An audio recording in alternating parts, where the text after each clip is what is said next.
Hi everyone, welcome to the Racist War on Everything. We're up to episode 196 on this late Perth afternoon where it's gotten quite hot. How you going there, Nolsey? You got a bit of a Egyptian plague going on. So many fucking flies. Pestilence is upon us, brothers. Definitely more. Yeah, I just hate to think what the bloody summer's going to be like, because tomorrow I think it's 36 and then Saturday's 37, and it's only November. It's only the beginning of November. It's not even fucking December. Global warming's real, not even people. Summer yet. Right. It's upon us now. It was hot outside. I wanted to ask you, Nolsey, before we get into the content for this week. Are you surprised that they arrested Mushroom Woman? Do you know who I'm talking about? Yeah, probably because this wasn't the first time she did that, and also right, she did it to her ex-husband. He was in hospital in a serious condition because of food poisoning. Also, by the way, team, we're talking about a woman who killed some parts of her family with poison mushrooms, and then originally it was played off as an accident. Yeah, it was the parents of her ex-husband, and then that woman, as in like the guy's mother, her sister. So, like, the ex-husband's great aunt. Is that what it makes it? I don't know. Some shit like that. I mean, aunt. What am I talking about? Yeah, not great aunt. Yeah. And then there was someone else there. I think it was a pastor who survived, although it was really close. Like, he was still in a really bad condition. But also, you know that there was one other person invited to that dinner, and that was the ex-husband. Oh, and he decided at the last minute, no, I'm not going. But he let his parents go. Yeah, okay, so word to the wise, if you don't know exactly what the fuck you're doing, do not harvest mushrooms. Well, do you think she did it on purpose? Well, not doing it twice is definitely something. Yeah. Putting seeds of doubt in there. Like, there's a lot of I do know quite a bit about mushrooms and etc. There's don't take that out of context. It's not that way. There's quite a lot of edible mushrooms that do look incredibly close to very toxic mushrooms. So for example, button mushrooms, Google them. Well, they look like tall, big, white, pompous head on them, etc. And then look at death caps. Exactly the same. It sounds like the name for metal band or something. Death Cap. Death Cap, yeah. Well, yeah, Death Cap will cause your liver, kidneys, and nervous system to shut down over the next 8 hours. But what are the chances of an Asian grocery store accidentally stocking death head mushrooms instead of regular ones for cooking? Cooking a beef Wellington in this case. That's happened before, man. Oh, has it? Okay. Yeah, that's something that's happened. That's happened at major grocery chains as well. Oh, all right, fair enough. Yeah. I don't eat mushrooms for this reason, man. Okay. I do not. I don't like mushrooms. I really don't. Not because I don't like that texture. A lot of people don't. I actually quite like them. I don't mind them at all. But yeah. There's one safe way to get mushrooms as a home gamer, which is you get one of those spore boxes where they literally every single box they do a genetic test on it to figure out exactly what the fuck it is, and then you pour water on it and you open it up to air and it creates mushrooms. It sprouts out like a fungus bloom in the back of your bathroom, basically. That's probably the safest way to do it yourself. I guess a grocery store to a degree, You know, like you're never going to get like an entire bag of death caps at a grocery store. But yeah, no, like mushrooms are not something to be trifled with. No, and yeah, I mean, before this story, I didn't really know that there was. I mean, obviously, I had heard of poison mushrooms, but I didn't know there was that many out there that could kill you. Yeah, Yeah, there's strange. there's like fucking something like 1,500 genealogies of mushrooms that can kill you, and some of them pretty damn fucking quick. Yeah, well, the mushrooms down in Bailing Up, they don't kill you, but they can really play with your head, though, I think. Send you to the machine elf dimension. Yeah, that's right. The thing is, though, the cops these days are really cotton on to the type of mushrooms that grow down there. So they make a lot of arrests of people. Psilocybin mushrooms, yeah.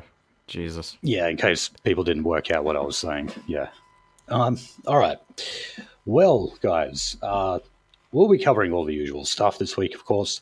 I just had to make sure we kicked off the discussion of this week's news with the topic of Bruce Lehrman, though, considering he's been such a hot topic of conversation, especially on XYZ Live. We love looking at the whole Brittany Higgins saga. And yeah, I mean, we've just got another chapter that has been added on here. So up until now, in regards to this case, these new charges that have been laid against him in Queensland, Bruce Lehrman had simply been known as a high-profile man. Now, that did obviously lead a lot of people to speculate that it was indeed Bruce Lehrman.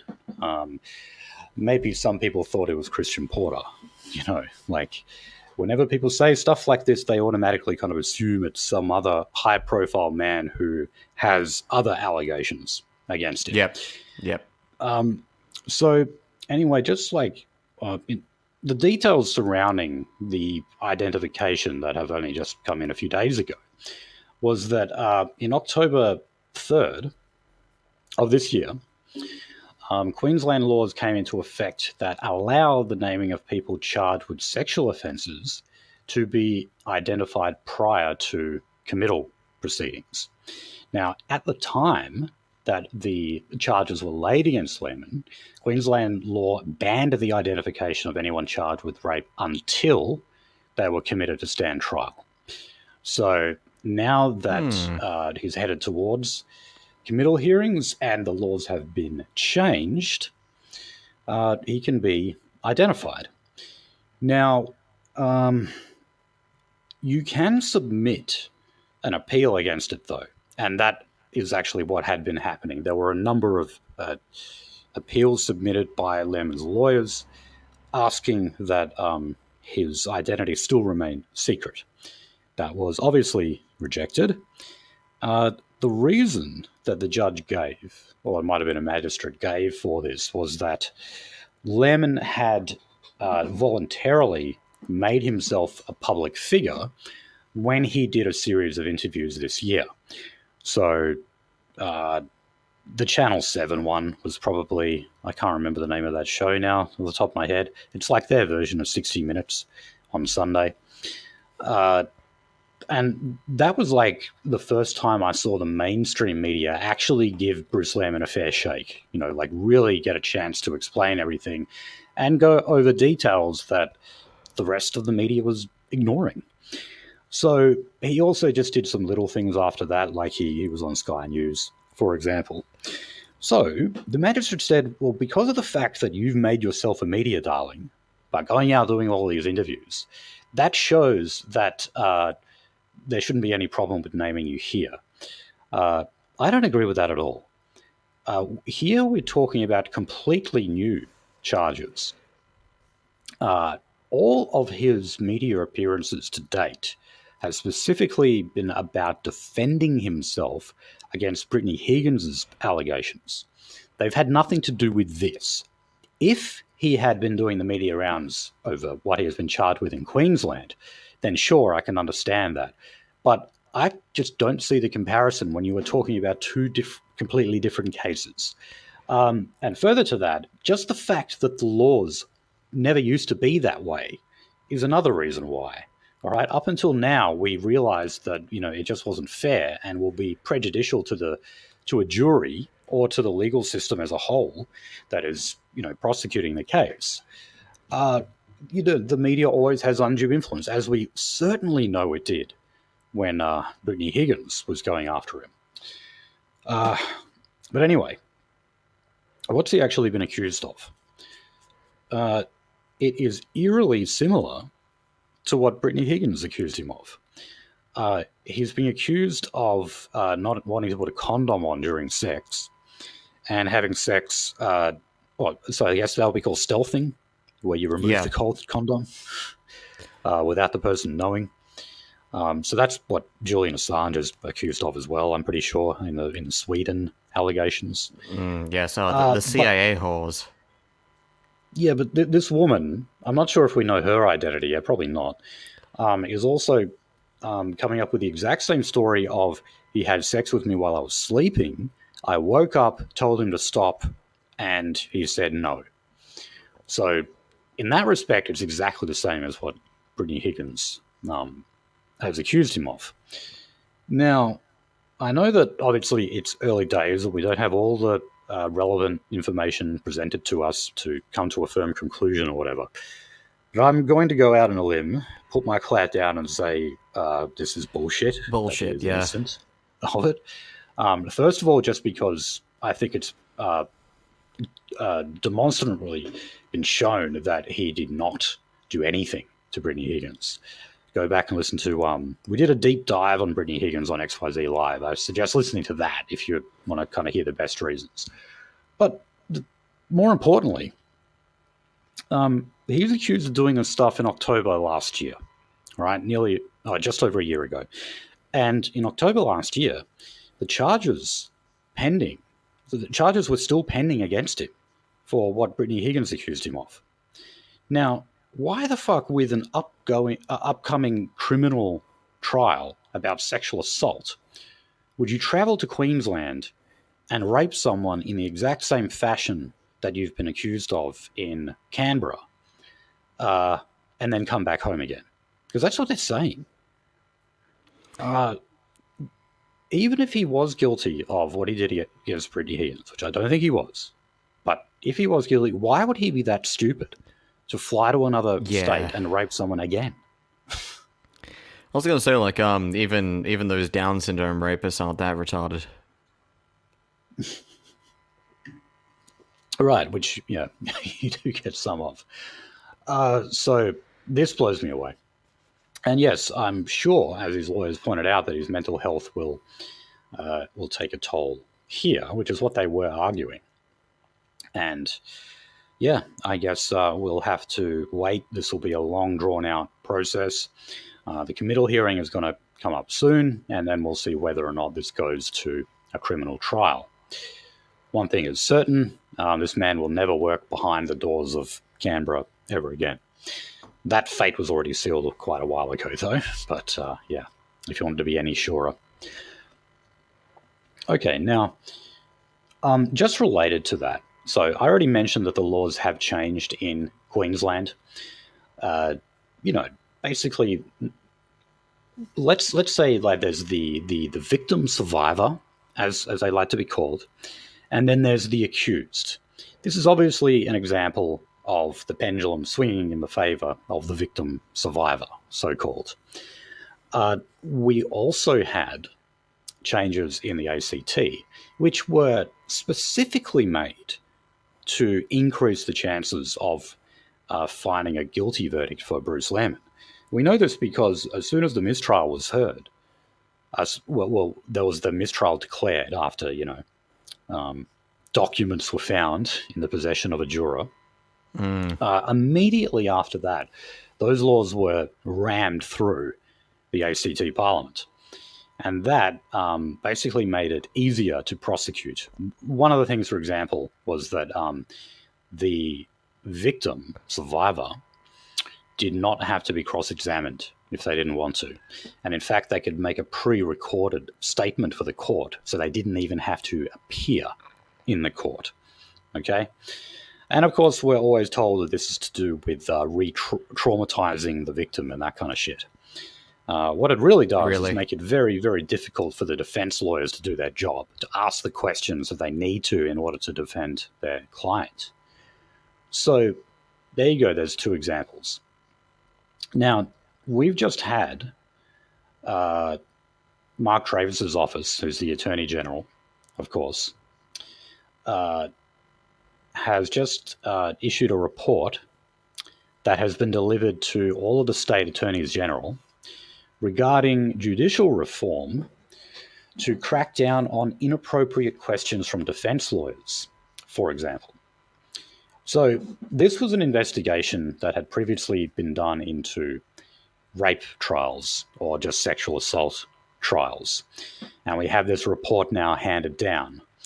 Now, the Commonwealth does this a lot. Like there's like, say, a particular realm that they don't really control, that the states control instead. Here, criminal law. And for the most part, criminal law still, thankfully, is a state issue.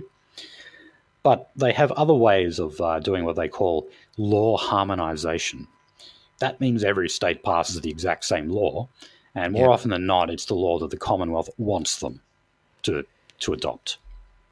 So, for what laws has this happened before? Oh, right, all the fucking retarded ones. Yeah, definitely. I mean, a good example, actually, I think, would be drink driving. Now, we'd probably legalize agree, drink driving. Drink driving should be illegal, definitely. I kind of think 0.05 is a bit harsh, but anyway, that's a good example of like every state and territory gradually adopting the exact same laws. So we've got the ACT that's already there. We've got Queensland that is moving in that direction with those changes that they made last year. And now this report is recommending to have juryless rape trials, the crackdown, as I said, on inappropriate questions from defense lawyers. Yeah. So they tend to be the ones that they say re-traumatize the victim. Really, I mean, there's no way around this. You have to get into the detail of the case to sufficiently present all the evidence. There's no way around that. Like, ultimately, unless there's a witness, there's a he said, she said kind of situation, unfortunately. And that's right. Without like adultery laws and etc. Like really a rape kit just proves that you got fucked by someone. Yeah. And I'm sorry that's the case, unless there's been like fucking brutal trauma or some shit like that. But like, yeah. So that's just material. It also suggested a ban on wigs and gowns in the courtroom. So, like the pomp, I guess you could say, the formal dress and everything that judges and law clerks wear. I don't know really why they have that in there. Is that traumatizing the victim? I don't get it. A dude in a fucking powdered wig and a robe? Like, what? Okay. Oh, and the last one. Fuck it. Fuck it. Let's dress up our judges to actually represent our legal system. A fucking rainbow-colored afro wig, red button nose, and a multicolored fucking suit and oversized shoes. How about that? Yeah. Because they're all fucking clowns. Yeah. Well, if you wanted a fairer, more accurate representation, then definitely that's what you would go with. Or maybe a yarmulke. It also recommended having special training for all counsel appearing in sexual offence cases, and using intermediaries when necessary. So, see, these are all ways of kind of reducing the scrutiny of the accuser. You can't ask them inappropriate questions. In the case of the ACT, you can't even have them on the stand. You use intermediaries to answer questions on their behalf, etc.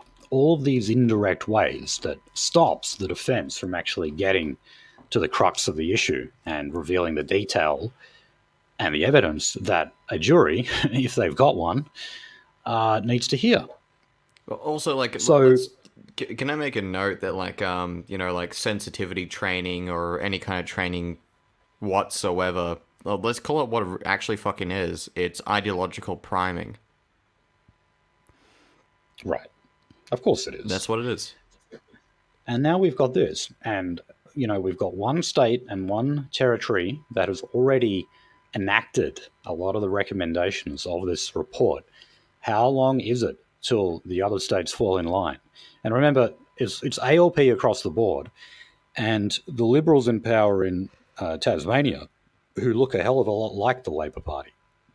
So, in terms of law harmonisation, we're already on the way.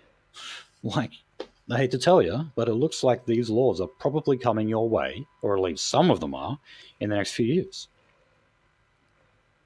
Oh yeah, no, sorry, more here. Remote evidence facilities and the use of screens are also cited as opportunities to provide greater choice for a victim survivor and reduce the risks of re-traumatization inherent in giving evidence before a defendant. I love the screens edition because they literally made fun of that in Futurama. Yeah, they made fun of it twice. They made fun of it during like it was basically like Bender deals with the mob and they put a screen in front of him and he just gets immediately identified. I mean, what are they going to do next? Like have fucking holograms or something? Have like a hologram image projected? How about just no trial? How about just like get executed? Get executed immediately by the police. How about that? Yeah, well, that'll be the recommendation in the next report, I'm sure. Because I want to take this a step further, I reckon. Yeah, fuck the trial. Judge, jury, and execution are all in one uniform. Okay, well, let's move on to Israel and Gaza. Now, astute listeners perhaps noticed this week that we had a public letter that was signed by every former Prime Minister of Australia condemning Hamas, and standing with Israel, except for Paul Keating, funnily enough. It's weird how condemnation of Israel makes weird bedfellows of us all. It is, and I mean, perhaps some of you thought I was going to say Kevin Rudd there, because of, read the Mark Liebler stuff if you want to know why. Getting threatened by Mossad. No, it turns out he's a pussy. Yeah. I mean, look, even if he did cross the Israel lobby, I stand by what I said before, which was that I still think the main reason Rudd was ousted from power was because he was hated internally. He was hated within the ALP. He made a mess of party meetings and organisation, and they hated that, and they wanted to get rid of it. He made himself persona non grata externally by putting through policies without referenda or any kind of public input that drastically changed the lives and rights of many Australians. And then he proceeded to shit up it internally by being an unlikable piece of trash. Right. So, look, I'll just read part of what this says here. So it says, if our hearts are filled with hatred, then we will be doing the terrorist work. No complaint or concern about international affairs justifies hate speech against any Australian or any Australian community. We believe we speak for the vast majority of Australians, of all faiths and of none, when we say we stand in solidarity with Jewish Australians at this time. Likewise, we stand too with the Australian Palestinian community whose families are dying and suffering in this terrible conflict. Okay, so they do mention, they give kind of like that token mention of Palestinians there. That useless mention. Yeah, but I mean, look, that's it. That's it. The entire, I only read out part of it there. You can go have a look at it. The rest of it is all about standing with Israel against terrorism, against Hamas. That's what it's about. Now, do you want to know where this came from?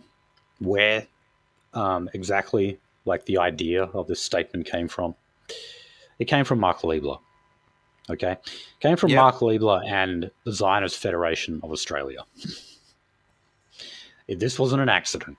This wasn't like, maybe Johnny Howard had this idea and, he wrote his name and got all the others went to a typewriter. Right. Or maybe a quill and ink. they did this. That is the Australian Jewish lobby wrote this up and lobbied each one of these people individually and talked about how it would be a great unifying moment to have prime ministers from both sides of politics come together and say the same thing. You know? Lobbied, motherfucker. They just sent them an email and said, like, yeah. You sign this or we're going to fucking ruin your life. Moloch sent look, us. It wasn't... Yeah. Look, I'm definitely not saying that it would have been difficult to do. But it was at the behest of Mark Liebler and the Zionist Federation of Australia. Okay, that's plain and simple, right there. And there you go. There's classic kosher sandwich right there. There's Jews playing both sides of politics to create a fake and delusional consensus image. Yeah, of like everyone thinks that Jews are great and that Israel has done nothing wrong. I don't know. I went to a protest last week and it was pretty damn big. I know, yeah. I mean, and to be fair, there's been some like big pro-Israeli ones as well, but the Palestinian ones are way bigger. Oh, and it's not just because we've got more Arabs here. There's a hell of a lot of there's a lot of white people. There's a lot of white people. There's a fucking lot of white people in there. Unfortunately, I don't think I could talk to them about the true nature of their enemy. No, I mean, some of them might be able to be brought on board later on. The younger, more open-minded ones who actually have a preference for truth rather than emotion. Those kind of people can be brought on board eventually. If it's a stubborn cunt over 30, forget about it. Don't worry about that. They'll be stuck like that forever. But why is it that Paul Keating did not put his name to this letter? Well, according to a statement, Paul Keating put out a statement on Sunday that said the letter was coordinated by lawyer and political activist Mark Liebler. And he said that he would not sign onto a letter that was drafted by the Zionist Federation of Australia. So there we go. Okay, now, Paul, as to what exactly... For the love of God, you got this right. Why the fuck can't you get the rest of it right, you fucking retard? And that's really all it says. That he doesn't say why he has a problem with Mark Liebler and the Zionist Federation of Australia. He just says he won't put his name to a letter drafted by them. Not really Either sure you why. are retarded or you are malicious at this point. Come on. Come the fuck on. As you can imagine, everyone at Sky News is calling him an anti-Semite now. Like they maybe would have said that about Kevin Rudd before over the Israeli passports and that kind of thing. Actually, wait. One little tidbit, and I hate to take an aside on this train of thought, but I've actually came up with a rationale why anti-Zionism is actually anti-Semitism. Okay. Anti-Semitism is just people that Jews don't like. Yeah, look, in terms of... Yeah, I mean, just like racist is someone who the left doesn't like. Yeah, it strikes me... Trump was an anti-Semite. Trump was an anti-Semite, and he did as much for the Jewish community as he could, and he did as much for Israel as he could. But he was still an anti-Semite in, the minds of Jews. Of many of them, yeah. I mean, he eventually brought he had Jews policies, like Ben Shapiro on board. Yeah. He had policies that they didn't like, that were completely unrelated to Judaism on Jews, he's an anti-Semite for that. So yes, anti-Zionism is anti-Semitism because if you're an anti-Zionist, well, Jews just don't like you. In that respect, I would agree. Yeah, I'm just saying that a lot of these lefties who just do not see things in racial terms, which is most of the ones who are turning up to these pro-Palestine rallies, they don't see it that way. In fact, some of them believe that Israelis are just white people. A lot of them think that. Oh, fucking Christ. So yeah, I know. I mean, and I know that's so stupid. But anyway, we're getting a little off topic. What were we talking about with Paul Keating? Paul Keating is an anti-Semite. Look, I definitely I'm looking for follow up on this. I want to know exactly what is going on in Keating's mind here, what he has against He Zionist has like Federation an of Australia. image of being It left wing from back in the day, and that well, image is all he's running on right now. And unfortunately, that image is not conducive with future left wing shielding, if yeah. that makes Oh wait, sense. sorry, no. One thing I was going to say just before I talk about that was uh, yeah, no. On that point you made about uh, anti-Semitism is just something that Jews don't like.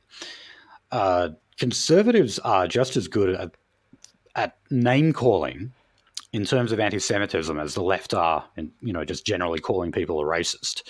And I just put out on Post and Telegram before I started the show here an article in the Australian that's called "Why the Silence Over Anti-Semitism Among Our Doctors." Okay, I shit you Oh not. yeah. There is an editorial piece. It's fairly lengthy in the Australian that is about GPs being anti-Semites. It's just Silence is always there. violence. Oh, by the way, like libs of TikTok, you like that fucking Jewish yenta. She's on Twitter. She like posts like the insane left wing people on TikTok. She used to rail against council culture, but since this attack has happened, she's been finding every single professor, every single person that's been supporting it, and trying to like get in contact with every single institution that they're either employed or deal with. Oh, Yeah, I guess cancel culture doesn't matter now, Yenta. Jesus Christ. yeah, I It's know. like to see And that I they're all mean, going insane. yeah, yeah. Oh no, I mean they believe in cancel culture as well. Anyone who is deemed to be an anti-Semite is definitely uh, down for that, and it just amazes me, that the exact same people who rightly pointed out it was ridiculous to accuse everyone who voted no in the referendum of being racist or anti-Aboriginal are the very same people who are instantly calling people anti-Semitic if if they dare to say collective punishment should not be inflicted on the Palestinians. If they just say Oh, something as innocuous as that, they're an I remember this anti-Semite. meme. It's like there's like several flags of nations in the same bomb, and it's just like like Russia, Ukraine, blah blah blah. It's like bad bomb, good bomb, and it's the U.S. It was like like strategically necessary bomb, and then the Israeli flag is like, if you criticize this bomb's uses whatsoever, you're an anti-Semite and are causing the next Holocaust. And it's like, I wish that was the case.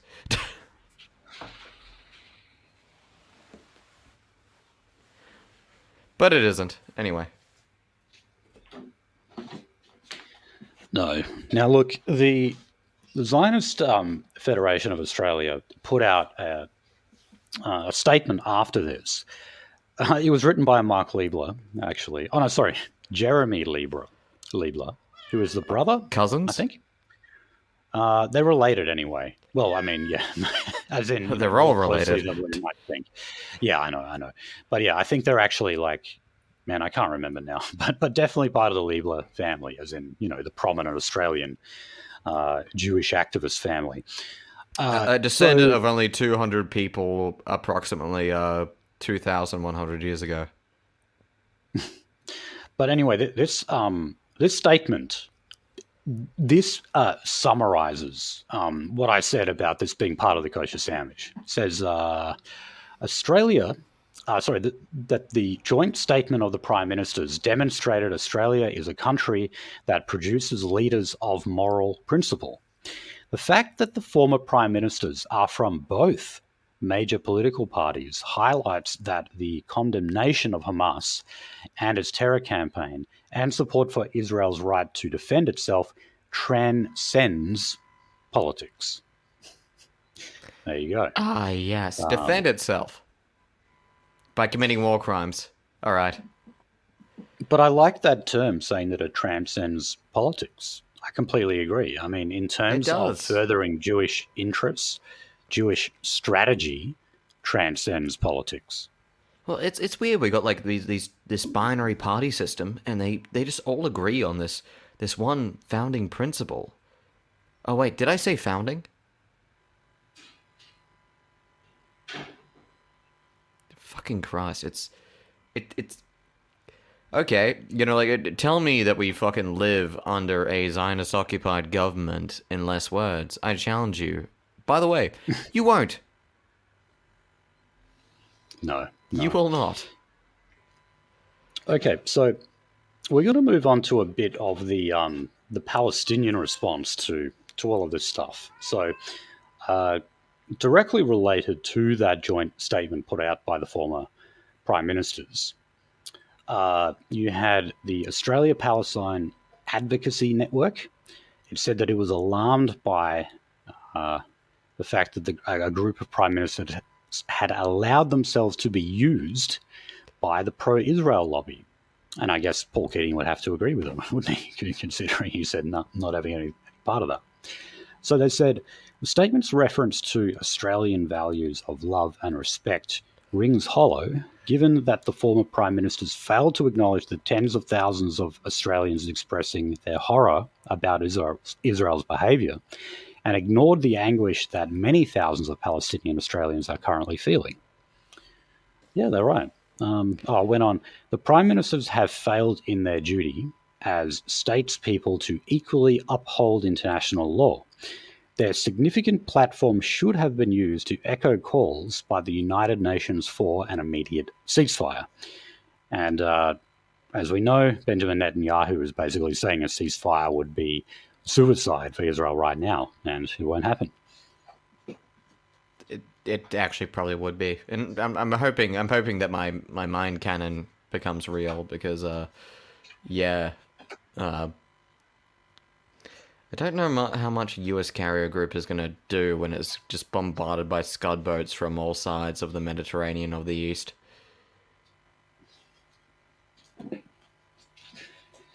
Yeah, well, I mean, they're heading up to 9,000 civilian deaths now, I believe.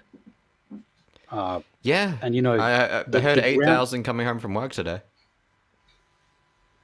I heard that yesterday. And I mean, wow. You know, the ground incursion has only just kind of started, and they're still sort of on the the perimeter of Gaza. Yeah.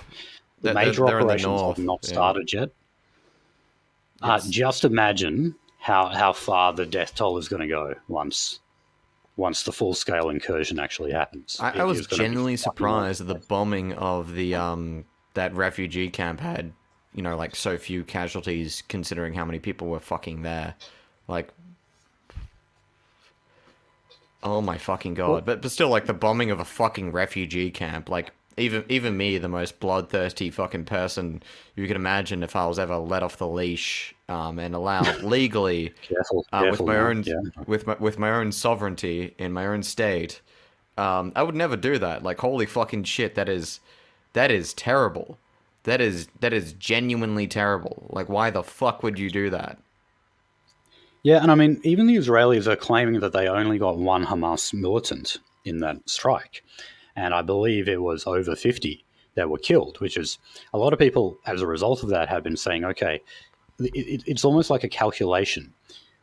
50 civilian deaths for one Hamas terrorist. Scratch bloodthirsty. Like, I'll replace that with genuinely disgruntled. All that. Yeah, and I think this is increasingly turning into a PR nightmare for them.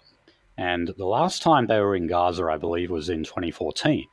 And they had to stop that incursion due to international pressure over the piling bodies of civilians. And now we're seeing the exact same thing. Actually, it's even worse this time. Yeah, by a decent fucking magnitude. Like, I don't know that TRS has hammered on this talking point, but I was like, that can't be true. I searched up, it is true.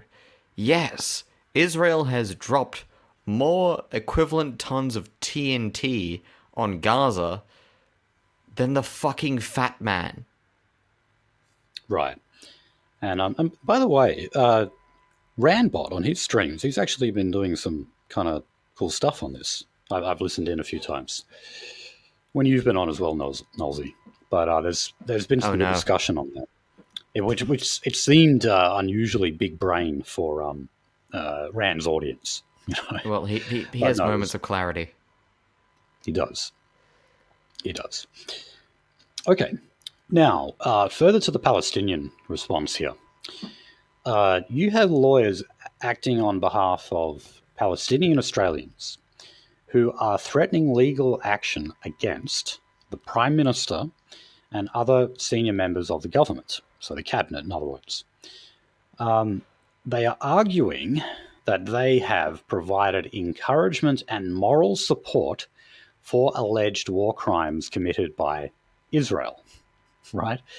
So this is, I guess you could say, the Palestinian lobby kind of using the same tools as the Jewish lobby, and that is lawfare, using the legal system to kind of get what you want. So it's a Sydney-based law firm. It must be Western Sydney, called Birchgrove Legal. So they've sent a demand to Anthony Albanese.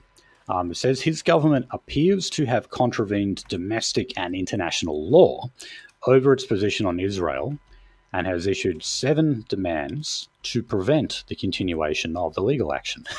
Right? So, I doubt very much that probably any of one of those demands is going to be met.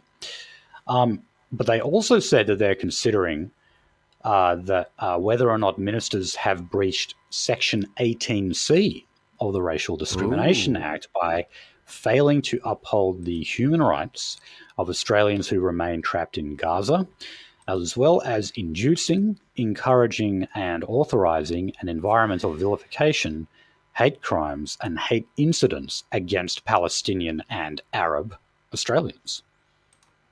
How about that? Birchgrove Legal, under their criminal tab, just has like a fucking ton of Lebanese clients. Yeah. Yeah, that's why I said they must have come out of Western Sydney. I mean, I know Western Sydney's massive. Their office is in Sydney Central, but like, holy fucking shit. Yeah, they are... they're Arab non-for-profit legal expert, mostly getting off like Arab criminals, but like Yeah, I was going to say, they're probably linked to, those like gangland shootings? Like there was actually a couple of lawyers who were shot down. I wonder if they've got something to do with that. Again, the condemnation of Israel makes weird bedfellows of us all. Yeah. Yeah. Well, look, that's what I was also going to say was like, okay, this is great to kind of have a laugh and say, isn't it good to see the Arabs and the Jews butting heads in Australia? But I mean, obviously, why the fuck are both parties here? It's a clear indication of how multiculturalism, whatever the magic dirt you have resting underneath it, is not going to change anything. Ethnic tensions are always going to be there. But yeah, no, the part about this that I think is the worst is the 18C part, okay? Because simply by taking like a political position, that would be interpreted as harassing and intimidating an ethnic group. So, if I wish them any luck and success in this, I definitely don't want them to get that. I don't want that to be tested in court and found that, that's actually violating 18C. That would be most unfortunate, I believe. You're here. You're not getting bombed. You're probably brought here by Israeli NGOs because like they want to fucking get rid of you without expending the money for bombs. Can you not fuck over our legal system, please? Like, now I support you and all of your like your fight for freedom, liberty, and rights in your own home country. But like, can you stop fucking with ours? That would be nice. And also like, it's kind of disturbing to see you here. It is, and I'll even march with some of you people as well. But yeah, at the end of the day, I want a truce. And the truce is we don't bomb your countries, but you don't live in ours. All right. I think that's pretty fair. Okay, so still just talking about this letter of demands that was sent to Anthony Albanese. It listed the Australian government's failure to condemn dangerous rhetoric emanating from Israel, the sale of weapons to Israel, and historic advocacy on behalf of Israel to hinder International Criminal Court investigations into war crimes allegedly committed by Israel and Hamas. So these are the key concerns in terms of the specific actions of the Australian government. It said Australia's long-standing support for Israel has contributed to an environment of lawlessness, in that conflict where there is an extreme imbalance in military and political power in favour of Israel. All right, well, there's nothing there I can really disagree with. This is all true. We don't just offer moral support to Israel, we offer material support. We are, of course, a Western lackey, and we're always going to go all in. And even if you do have Ed Husic and Anne Ali out there simply saying that Palestinians should not be collectively punished, that is not at all to be confused with anti-Israel rhetoric or anything but just the same devotion, the same commitment to Israel as Australian governments have always had. So, yeah, I mean, it would be cool. I would like to see this causing a headache for Albo. I would particularly like to see how it's just showing how multiculturalism is not working in this country and that you can't make it work anywhere. You know, just like there's that part of me that wants the stuff between Sikhs and Hindus to escalate in Australia because it's just further. Right. It's like, hey, guys, yeah, see, Australian magic dirt didn't fix it. They still hate each other. 3 feet on the gas pedal. Yeah. So, yeah, but look, this letter, right, this is put together by this law firm that you were just looking at before, Nosy. And it's actually very well kind of structured, okay? This isn't like some nutcase who just, like, wrote a random letter. Napkin letter, fucking like a statement of intent.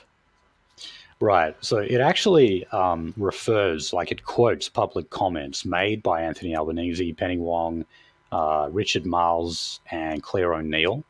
It includes itemized interviews and statements from Israeli officials, which it said constitute direct incitement to commit genocide, including remarks by Israeli politician Ariel Kolner, who on October 8 said, right now, one goal, Nakba. And that is a reference to mass expulsion of Palestinians in 1948. Yep. That was... Nakba is used like... It's been fucking used all the way through up until the fucking 90s. You know, the fucking stories that the Jews have been telling on Twitter, saying like, oh, look, they cut a pregnant woman open and they threw a baby into the oven. It's like, yeah, like, you know, there was another fucking Nakba where you actually did that stuff. In the 70s, in the 80s, in the fucking 90s. Right, so you can't just dismiss it as, you know, because this was said like the day after October 8, you know, the Hamas attacks were October 7. Yeah, you can't just say that this was just like a kind of knee-jerk rage reaction. No, they've been using this kind of rhetoric for a long time.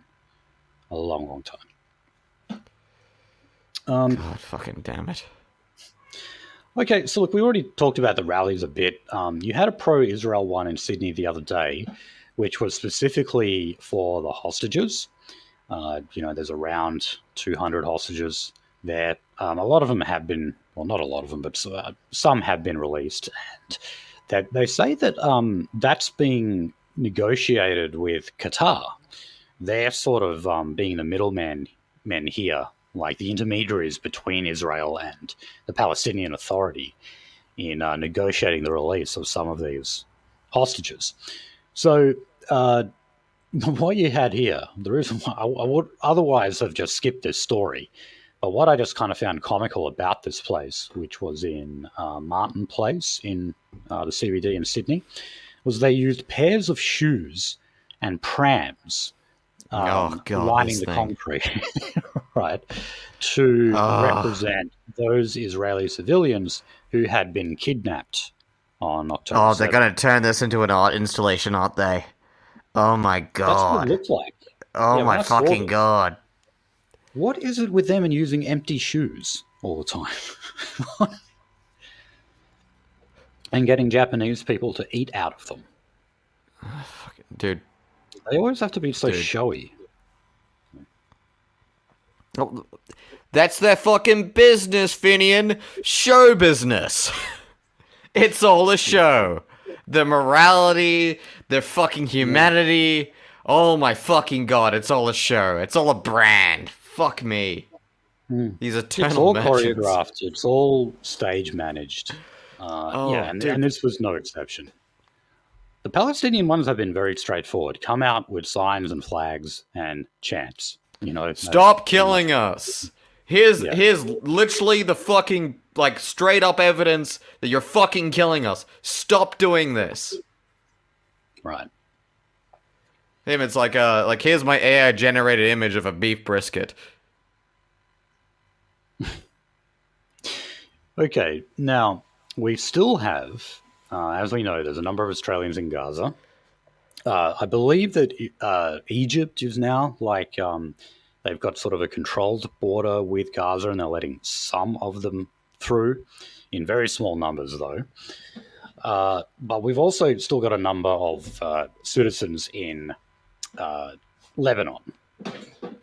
So there's estimated to be 15,000 Australian citizens in Lebanon still, and that only about 400 of them have registered with the department as returned to Australia, or just getting out of Lebanon. Remember, Lebanon sits on Israel's border, and Hezbollah, which is the Shia militant group there, is believed to be cooperating with Hamas and had something to do with the October 7 attacks. And Israel certainly has a history of kicking the shit out of Lebanon as well. So yeah, it's not safe to be there.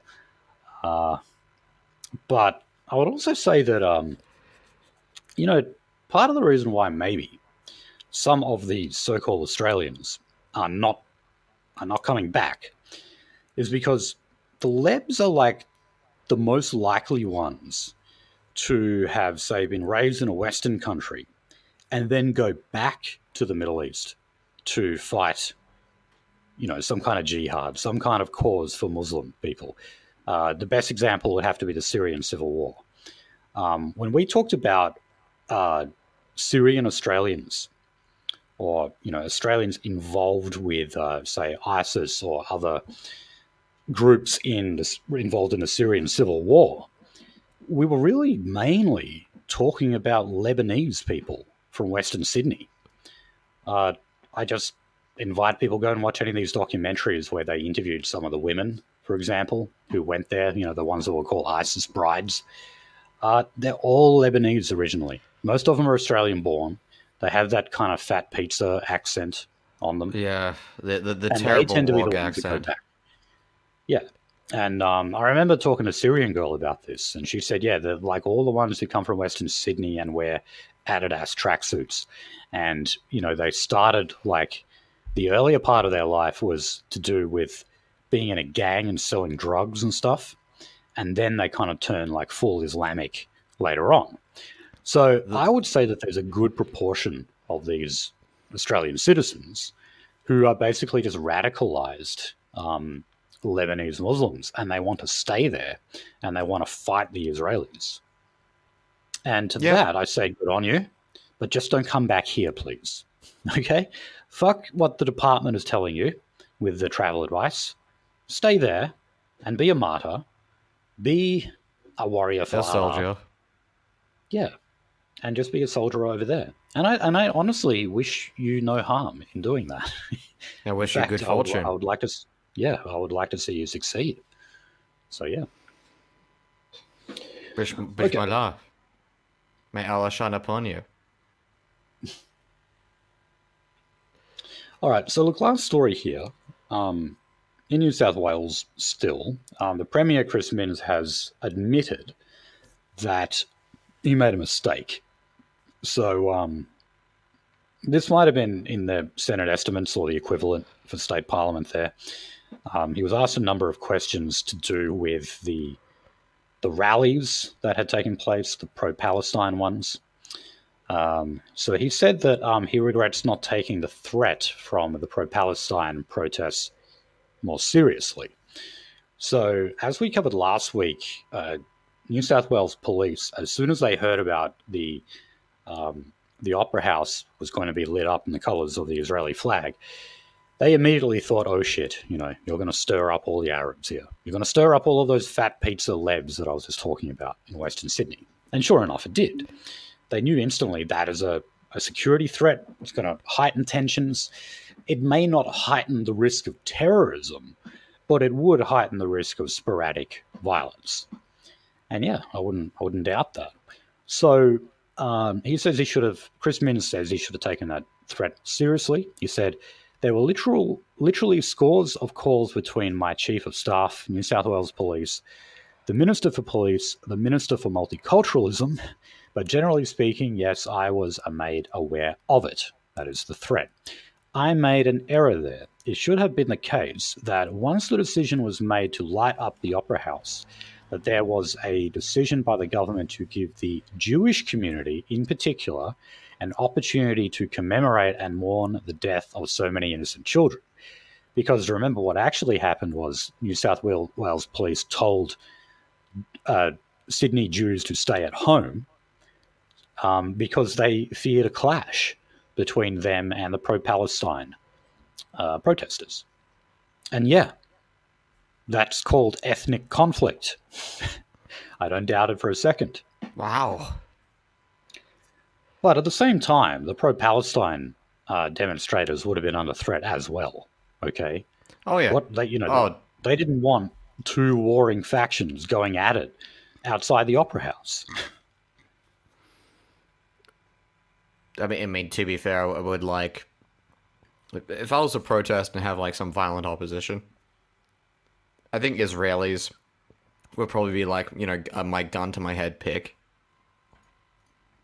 You think they'd end up a bit like Antifa when they try and take on? Oh yeah, nationalists. Yeah. Who is Antifa? Oh, who knows, man? They might whip out a bit of Krav Maga or something on them. Isn't that funny that like even a Jewish created form of martial arts is just a whole bunch of dirty tricks? Yeah. Oh, okay, maybe. Yeah, all right. I don't know the history. You might know a bit more it's about it. Literally, but basically, it's like it's 60s era CQB tactics with dick grabbing. That's it. It's like when I actually looked at it, it was like hit your opponent in the balls. And I thought, wow, yeah, a Jew came up with this, didn't they? It's basically like just leverage maxing with the human body, and also like grabbing the genitals. Yeah, and like grabbing the throat, like going for the most vulnerable areas to quickly incapacitate your victim. I mean, I guess it's probably good stuff for like women to learn. If they ever, unfortunately, have a sexual predator on their back or something, then definitely go for the throat, go for the balls, get away. But like, I just don't see how people can call this a form of martial arts. That's where I differ. If you're a woman and you're in a dangerous situation, the first question is why you're in a dangerous situation, and the second question is sure. do you have some non-physical deterrent, preferably redacted, but also secondarily like pepper spray or something like that. Yeah, that too. Yeah. Okay. So, we'll move on to climate and energy. So, one of the promises that Dan Andrews made in the run-up to the state's election this year was bringing back the SEC. Now, this is a regulatory body that actually had existed in the state for a long time. It stands for State Electricity Commission, and it was actually privatized, I believe, in the late 90s by Jeff Kennett. Jeff Kennett, remember, was what they called a dry liberal, meaning he was very kind of pro-free market. He was also like socially liberal as well. You know, Gay. 'cause- yeah, which I mean, the vast majority of Not actually gay. Liberal Party leaders in Victoria take on that sort of bent. But anyway, part of the reason why they have brought the SEC back is because they see it as the only way of bringing their carbon emission reductions into line. So, Victoria, no surprise, have ambitious targets here. So they said that they've released a plan. So this is from 2023 to 2035 as 3 priorities for the next decade. Investing in renewable energy, helping households switch to all electric. So, think of what they're doing with kitchens. Like, I know that in the ACT, all new houses are not allowed to have any gas appliances in the kitchen, for example. And also creating jobs in renewable energy. So the SEC will invest an initial $1 billion towards building 4.5 billion gigawatts of new power through the renewable energy projects, which government said is enough to power 1.5 million homes. I don't know. What do you think that's plausible? No. I didn't think you would. No, like, I'm not going to spend like fucking an hour breaking it down, but I'll put it this way. There physically will not be enough moving electrons to do that. Okay, so Labor wants to power all government buildings, including hospitals, schools, and police stations, with renewable energy by 2025. That is What? less than 2 years away. What? That is like just a little over a year away. Oh, they're gonna cheat, aren't All they? hospitals, schools, police stations, completely renewable energy generated by 2025. My Machiavellian mind was like, oh, if I'm gonna be like doing statecraft and I wanted to actually have this objective completed by a certain point, by an impossible point practically, I would just run it through a substation with a battery that's also connected to green energy and just lie about it. Well, they're going to have to do some form of cooking the books because, these targets, whether or not you've got a newly invigorated SEC, they're just pie in the sky. You're never going to meet them.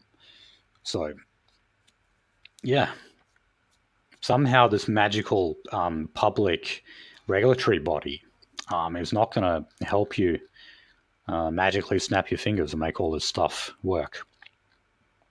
Okay. So let's go to some Aboriginal news. And we're still kind of dealing with what I see as the positive consequences of the thumping no victory. The numbers, the final count was more like 60-40 rather than 61-39, but still, that's a 10%, more than a 10% margin, which is encouraging. Yeah, and I mean, like I said, in an election, 5% is a landslide. This was 10%. So this was a thrashing, I think would be a good way of describing it. So I think it was last week we mentioned that the Queensland LNP withdrew their what was bipartisan support for the treaty process in Queensland. That caused the government and Anastasia Palaszczuk to say, all right, well, we don't support it now either because we can only do it with bipartisan support. So that was a good victory. Peter Dutton has basically gone back on his promise to have another referendum as well, because he said Australians are sick of the referendum cycle. But now in the Northern Referendum Territory... on immigration. Oh, please do that. Please do that, and then let's see what happens. So the Northern Territory opposition, which of course is the Country Liberal Party, they're now saying that they want to sideline plans to establish a treaty if it wins government in 2024. So this is something you can imagine that the Labor Party does support. Up until now, I'm not sure if the CLP had a position on this, but they are emboldened enough now, and it has to be because of the referendum result. I can't see this any other way, to come out publicly and say, "All right, we don't support this. We're not going to support it."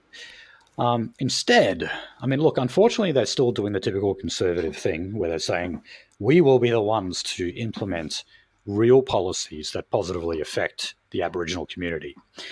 And so they're talking about reforming what have been called super shire council bodies.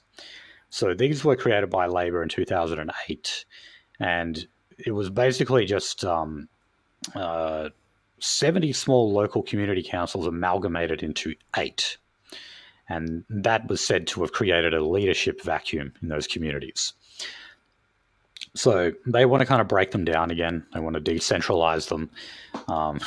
They say that that is actually one of the reasons why we've seen an uptick in Aboriginal crime and drunkenness, etc. No, guys, it's nothing to do with that. All right. You can even ask Marcia Langdon about this. We've got a story on her where she was advocating just bringing back all of the dry zones completely. Right? Birds fly, waterfalls, and grass grows.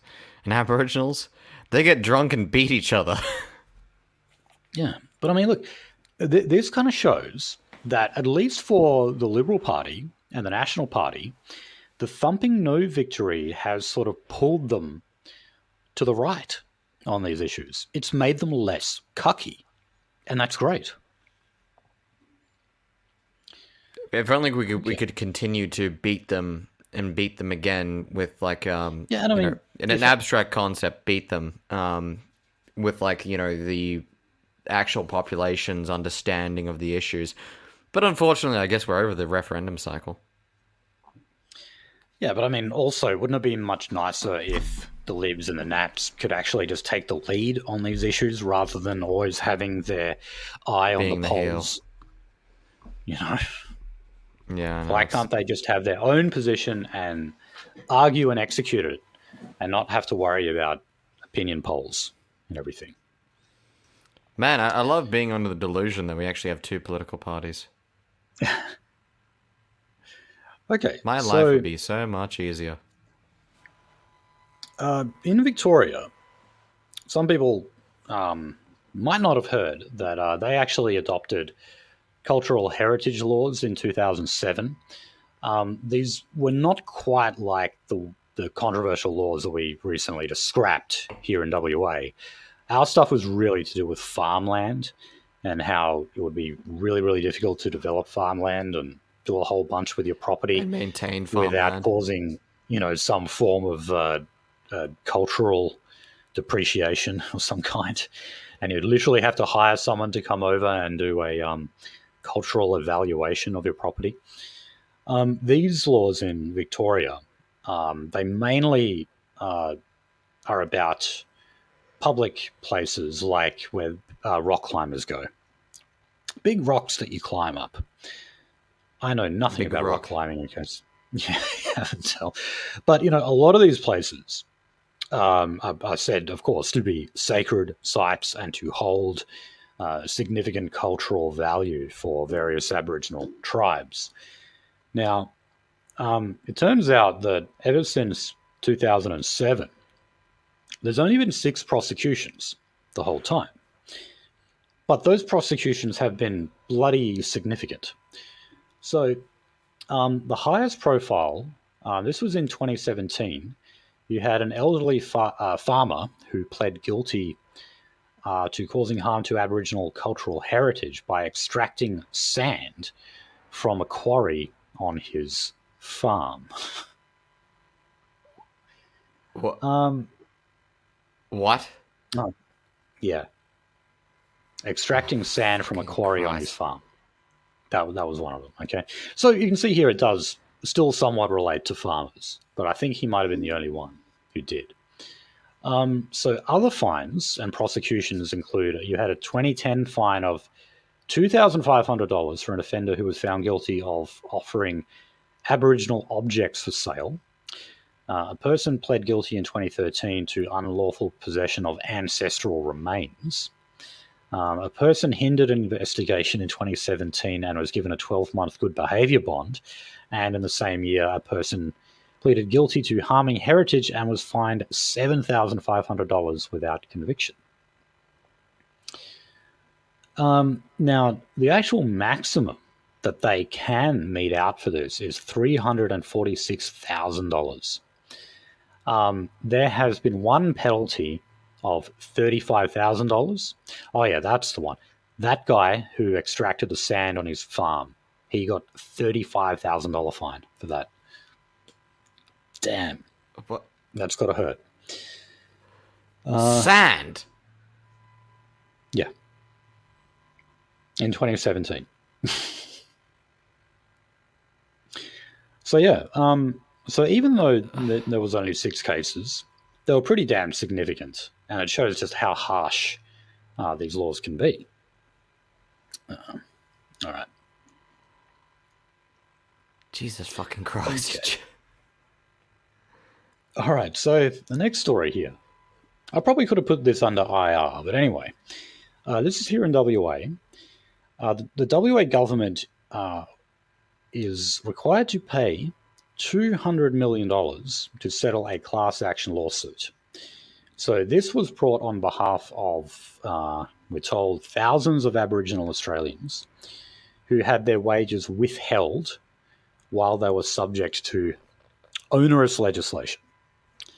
So they're referring to stockmen, like people who work, who are hired by pastoralists, really, and mainly in the northwest of the country, in the Kimberley.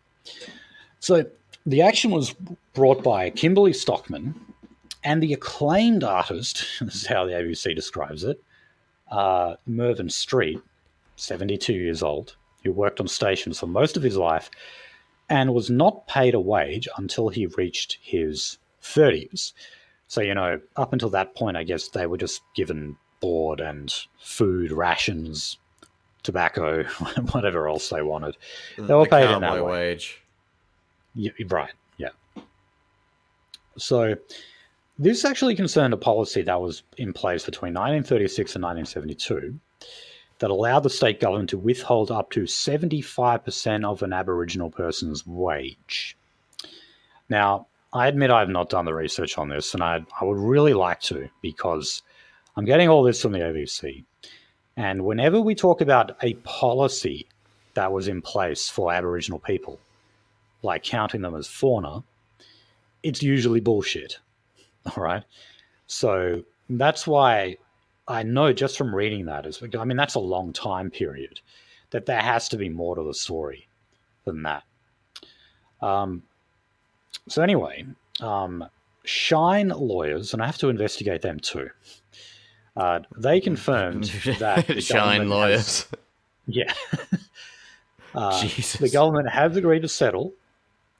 So, subject to federal court approval, the government will pay up to $180.4 million to eligible Aboriginal workers, their spouses, and their children, including $15.4 million in legal costs. Now, we've seen these kind of things like money for those of the stolen generation handed out to children of people who were said to have been stolen. For example, there was a compensation scheme actually developed in Tasmania, of all places. The stolen generations is still said to have occurred in Tasmania, despite the fact that it wasn't until 1976 that the Tasmanian government again started recognising that there were Aboriginal people in Tasmania. Because remember, they all died off in the 1800s, pretty much. All the pure bloods did anyway. And so for decades after that, Aboriginal people weren't even recognised as an ethnic group that lived in Tasmania. So how the hell could there have been a policy of Aboriginal removal of children? Nonetheless, there was a compensation package given out to people who said they were victims of it, and the children of those victims as well. So Also, look out I for might. more kind of abuse here. I don't Yeah, like the previous thing. I haven't researched it either, but knowing how a farm kind of operates, at least being fucking raised for the first few years of my life on a fucking dairy farm, first significant amount of my life on a dairy farm. Farms don't actually have capital, liquid capital and monies. They've got lines of credit mostly. And that's been the case since the Industrial Revolution. So what they'll normally do with even farmhands is give them a note for a line of credit that can either be exchanged at the crediting bank or something like that. So also, this is where checks come from. By the way, this is the origin of checks. The farmer will allot a line, like a percentage of his credit, to a farmhand to receive as principal. The only problem is the court doesn't consider that monies or monetary compensation. And in a lot of cases, that line of credit is given wholesale to a general store in the same rural town for goods and supplies. In either case, no money or salary or direct compensation has been given. That's why I remarked the cowboy salary, because that's what it is. Like you're not actually given money. You're not given anything like that. You're given like a place to stay, food, and utilities. Right. Well, I was going to say one of the points I would bring up would be like, okay, yeah, I can believe that some of these people weren't paid in wages, but were they paid in other ways? Was that legal? And were non-Aboriginal workers treated the same way? Up until the because point of again, electrical banking, this is proceeded in the country.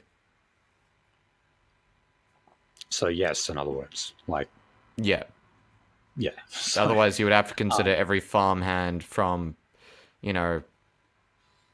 2003 to also have been a slave. okay, so that's why, I mean, Quadrant are very good at investigating this kind of stuff. I definitely want to read a bit more of this into the future, because just everything I'm reading on face value here makes me Doesn't shake my head. sound right. No, it does not sound right. So, yeah. And I want to investigate this law firm as well called Shine Lawyers, see what their game is. Also, in most cases, you can't even fucking use money in a rural town. I'm not even joking. Like, money supply is actually so low that most rural towns, back in the day, say like in Western Australia at least, like 1930, handing around Australian tender didn't actually get you shit. It was handing around because the point of handing over a couple of dollars for something like an item or something like that didn't make any sense, and also your buying power was shit basically. So you're given this check which was actually well above your wages, well above what you're worth, because of the cost of importing that staple or utility item to that town. Right. All right. Well, yeah, we'll definitely keep people posted on that, because, yeah, like I said, anything involved in Aboriginal compensation schemes, there's always something dodgy there. And it's likely to go on for a long time, as in they're going to keep drawing money from it for people who had nothing to do with it. I absolutely guarantee that will happen. Also, how now, are you meant to use Australian money when you go back to your Aboriginal fucking community during the off season? Or are you going to give them tobacco and alcohol? I wouldn't mind betting, because you think about it, like nowadays they refer to this as money quarantining. You know how when they had the cashless welfare card, for example. Like a certain proportion of your Centrelink payment could only be spent on essential items, and that was to stop them gambling and buying drugs and stuff. In a way, this would have perhaps impose that kind of discipline on them that they needed, in that, they were given food and shelter and clothing, Money the necessities, quarantining in other still words. exists for farmhands. Yeah, you're paid by the hour, but the thing is, like, say you start a season with so many farmhands, and so like you expect to have so many farmhands, coming up to a season, at least in dairy, um, and to a certain degree in wheat and general grain agriculture. You're expected to have so much workforce and so much production force during that season. So what happens when, say, 5% of them fuck off? You're fucked. Well, yeah. You have like fucking you have cows that die in childbirth. You got calves that go off and attract predators, etc. You got entire fields of grain that go foul, and then get diseased by the insects and whatever that come and foul them. So what you do is you say, like, okay, like, you're basically signing on to be with the season. You finish this season with us, you get the fucking full amount that you're agreed to. These days it's, well, like, since forever it's been in a contract. But let's say, like, if you fuck off during the season, you just leave. We're not allowed to go down and fucking wrangle you. But if you leave, you get fuck all.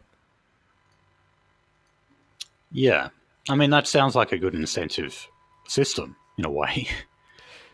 You fuck me over, I fuck you over. That's Yeah. it's equal.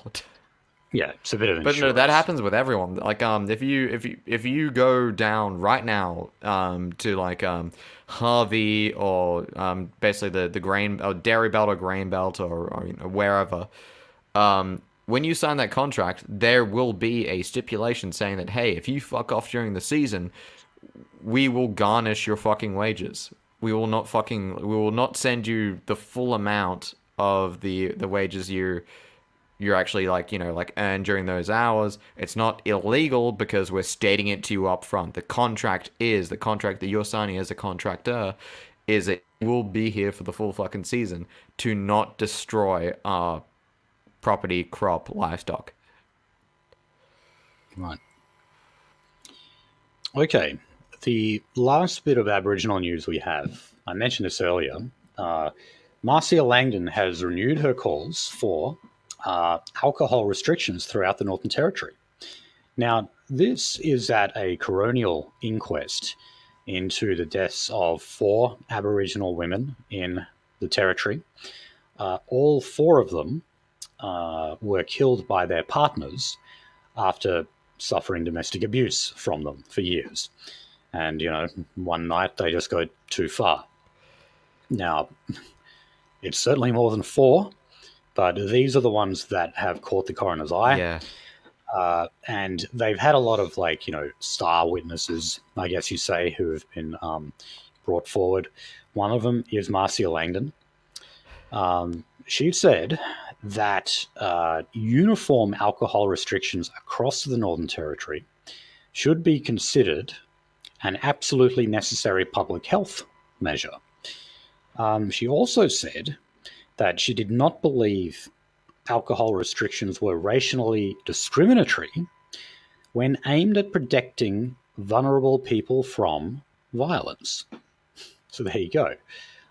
Because one of the most common critiques of this, and the Chief Minister, Natasha Fyles, actually made this critique herself. She had to walk it back, of course. But that grog bans were paternalistic and racially discriminated against Aboriginal people. Well, Marcia Langdon says no. She said, "Herein lies the secret to a whole puzzle.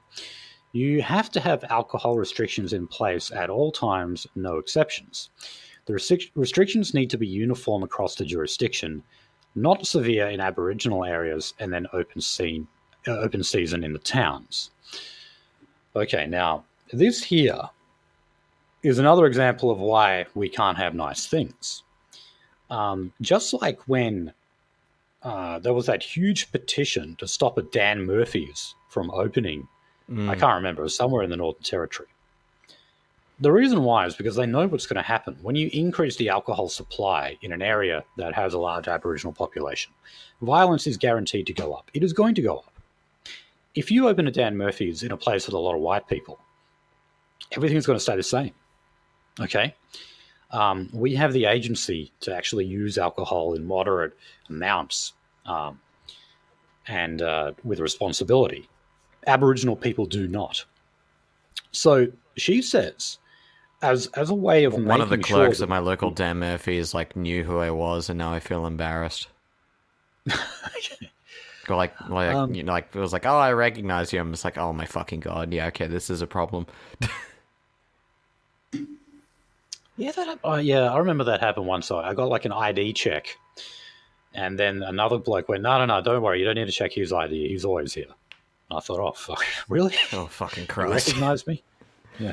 Oh yeah, white people shame. Be like, okay, right, all right. The fucking, you know, the people at the piss shop like recognize me. This is not good.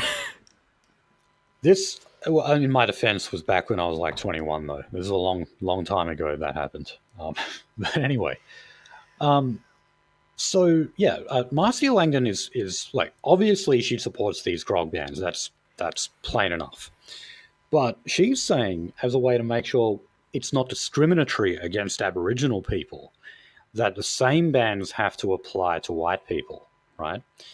So, yeah, she said, because if there are any loopholes in the system, grog runners will buy the alcohol in truckloads and plane loads and take it to the communities, and no alcohol restriction policy will work. Okay, so that's the other reason she's giving. But yeah, if you've got a lot of other alcohol in the area, it'll be smuggled in. Yeah, and that's true. Yeah. But you know, but again, I mean, that means it all unfairly burdens white people, because in a town, say, where you would like to have a pub or have a bottle shop, you're told you can't have one because guess what? There's a community next door to you where they fear that alcohol will be smuggled from your area into their area. You know? And this is why you can't have two people sharing Also, the same territory. The ADF will fall apart if you're not allowed to have alcohol in the Northern Territory. Mm-hmm. Yeah, that's definitely true. That's definitely true. I'm not joking when I say this. Rand resorted to making like literally bathtub pruno. What is that? Moonshine of some kind? No, it's fucking like fruit juice wine. Oh, okay. If you think I haven't heard lying, of that. if you think I'm lying, you can ask him No, yourself. He was very proud of his accomplishment. And I think only he was proud of that. I can imagine. All right. So, Paul Murray and Sky News has gone back to calling Anthony Albanese Airbus Albo. I'm not sure if he's still in America, but he arrived there a few days ago. You had the full White House reception with a 19-gun salute.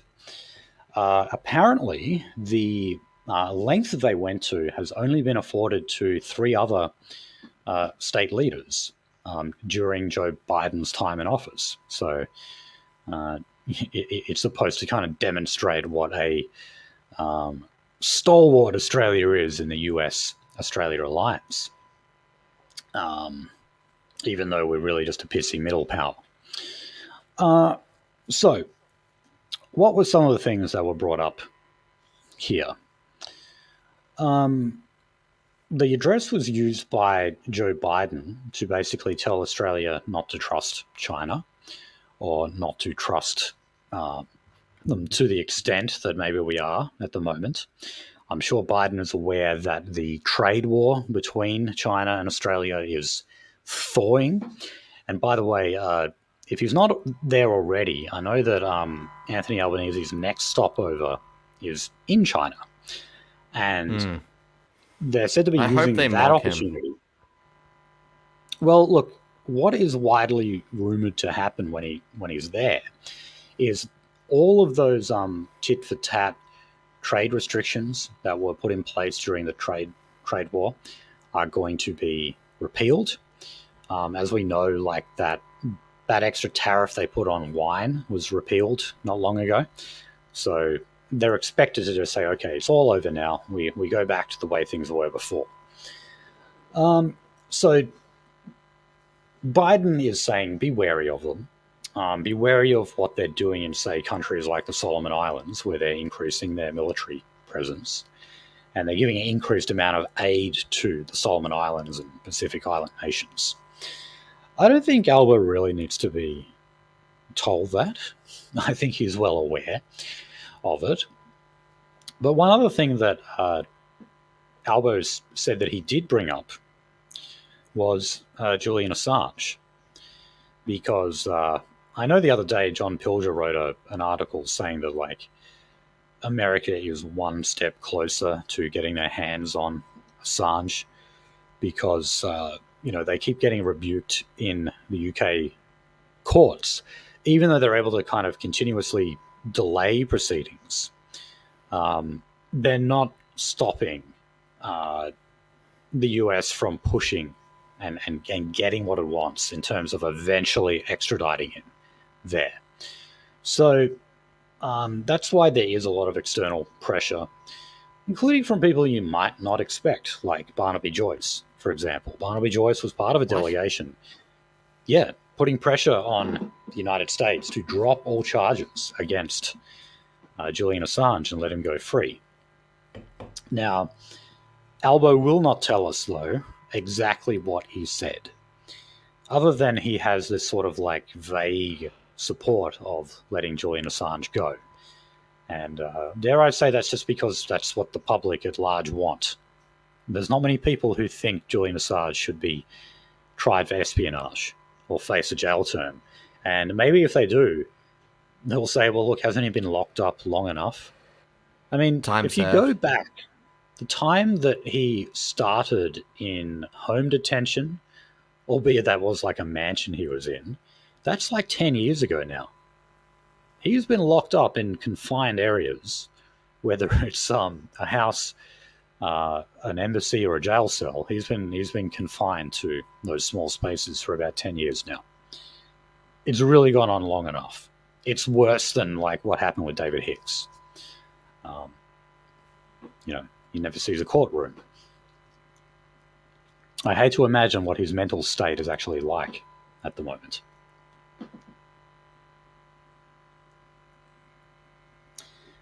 Okay, so insane. Yeah, go on. Like what happens when the dude was skateboarding around a fucking small apartment building. Like, you don't do that when you're a fucking mentally stable person. Oh, right, yeah. Yeah, like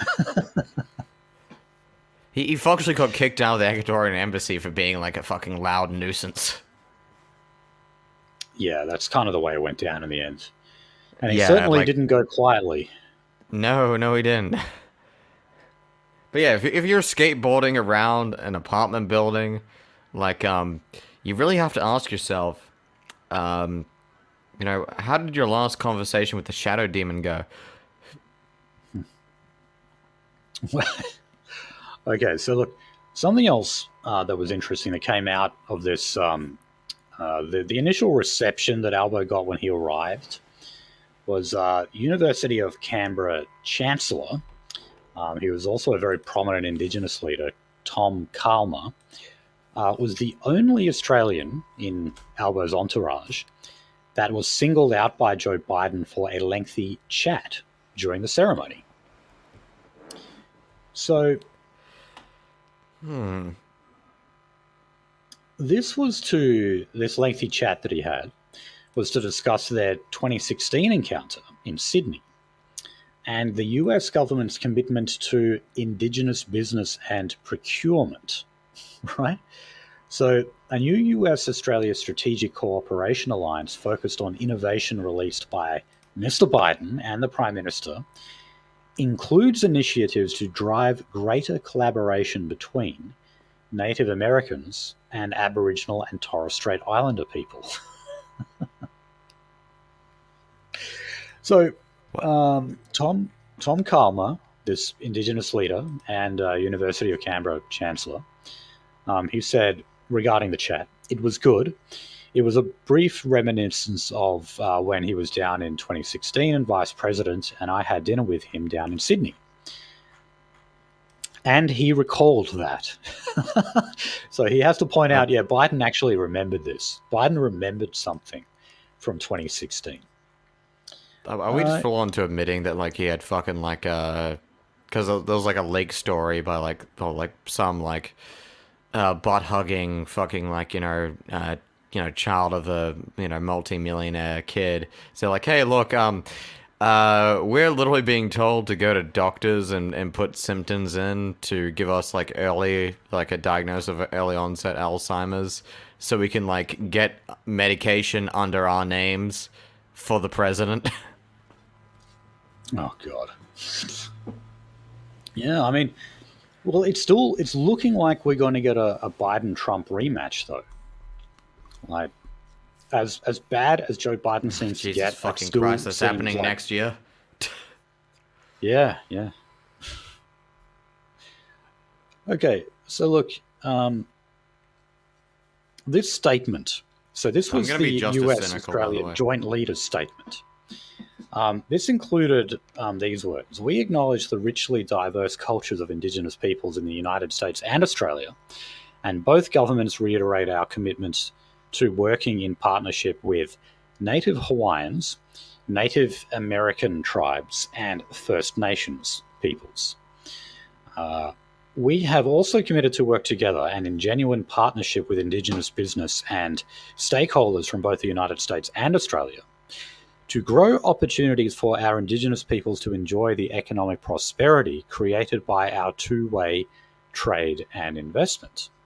We welcome the opportunities that will be created by the US announcement of new funding that will work with Australian government programs to support ongoing dialogue, knowledge sharing, and increased business opportunities for our Indigenous peoples over the coming months and years." Okay. So basically, they want to turn Native Americans and Abos into industrious entrepreneurs, is what they're saying here. And this new strategic cooperation between the two countries is going to facilitate that in some way. Can you turn, like, assault and accosting, people in open public into a business? Right. So on Wednesday, you had a roundtable discussion that was held in Washington that brought together Indigenous business and government leaders from the US and from Australia, right? And of course, Tom Calma was one of them. Wow. I wonder what they discussed. I wonder what they came up with other than Gibbs. Okay? That's all it'll be. It'll just be like, if you somehow work up the agency to open a small business, we will give you a loan that you probably won't even have to pay back. I bet it's just shit like that.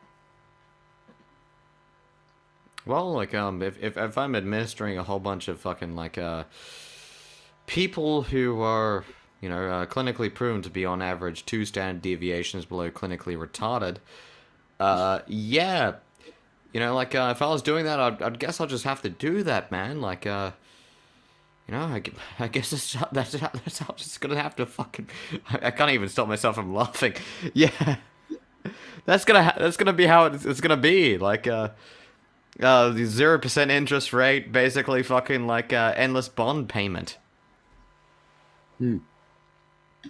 Like, I can't imagine any like full-blooded Aboriginal person who went to this roundtable discussion in Washington, like dressed in a suit and chomping an expensive cigar, talking about new innovations in Aboriginal agriculture or something. No, this is all Gibbs.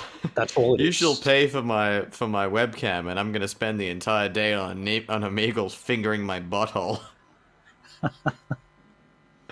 Oh God. Oh jeez. Okay. So another aspect of the talks, of course, had to have been AUKUS. So Albo has said that he has personally lobbied Mike Johnson, who is the new Speaker of the House, of course, they kicked out the other Republican. So he's personally lobbied him to cement the AUKUS submarine deal. Because, look, the AUKUS deal, which of course is, the military alliance between Australia, Britain, and the US, talking about the actual detail and fleshing that out, it's about money. It's about how do we make the submarines, who makes the submarines, because it's going to have to be America, it's not us. And then they just give them to us. That's the detail. That's the nuts and bolts of what this is. It's to do with military contracts, who makes what, where the money is spent, all that kind of thing. So that means that the detail of AUKUS cannot be made unless the American Congress approves several law changes. Now, this goes part and parcel with Joe Biden asking for extra funding for the military efforts in Ukraine and in Israel, that of course they're involved in. And that means earmarking further funds and further military resources, American military resources, to Australia. Now, there are 25 Republicans who are said to have raised concerns with Biden about this, telling him that fulfilling those details of the AUKUS agreement would shortchange America of its own naval needs and unacceptably weaken their local fleet. And they're probably right. So remember, Republicans like to save money, supposedly, but they're also very pro-military. So you can see here that, they'll be using the argument that, we don't want America's defenses to be weakened. We're Republicans. We support a very strong military. Gung-ho Fight them so we don't have to fight them over here. And at the same time, let's send our boys to the sandpit again to get their legs blown off for no fucking reason outside of defending Israel. Right. But it's also to do with the traditional Republican talking point of being fiscally conservative. Basically saying, how can you be spending all this money on Australia when we can barely afford things ourselves right here? Yeah, so basically what this means is AUKUS does not exist yet, and it may not exist ever, is what this means. All right? Why would it? Because... Why would a defense pact with a dying empire, actually get off the ground? Yeah, and I mean, it didn't obviously account for the way things have turned out in Ukraine, and obviously more recently with what's going on in Gaza, that is bleeding a hell of a lot of American money. So they have to take all of those things into consideration when it comes to, say, giving us nuclear-powered submarines. And we pretty much did say from the beginning, we're not getting those submarines. We're not getting them. So, AUKUS, right? Australia, UK, US, right? Okay, let's break it down. Australia is a boutique army. We're barely even have a fucking army, to be honest, and the ADF is bleeding numbers fucking through and through. The UK used to have a decent army when they were trying to defend territories in South America, or at least decent marines to a degree, but ever since then they've been going through the fucking floor. And the US, the world's biggest army, also the world's biggest dying empire. AUKUS is a joke. Yeah, and that's why I say AUKUS is not like a commitment between the three nations to stand by one another. It's about money. It's about military resources and keeping those obligations. And so far, the Americans have not kept up their end of the bargain. You can hardly blame them, right? But yeah, it's three hands keeping up a mask. AUKUS is an illusion. It doesn't really exist. You may look at my military equipment and think that we may be our military expense might be somewhat comparable to yours, but in all actuality, there is no AUKUS. I do not exist. Yes. It took me a second to think of what you were referencing there. Okay, so I already talked about how, in the Solomon Islands, I know I mentioned Did I mention the Solomon Islands? I can't remember. We But fucking anyway, hammered the Solomon Islands into the fucking ground. All well, they look, want is fucking spam and KFC. China is Highest bidder sending wins.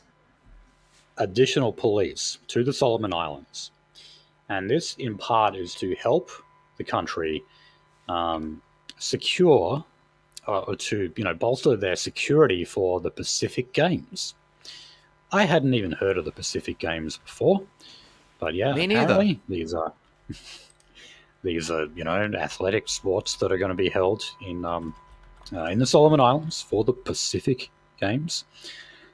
And so the Royal Solomon Islands Police Force on Monday received another donation of police equipment from China's Ministry of Public Security that included metal detectors, 2 drones, and police uniforms during a ceremony at its main headquarters.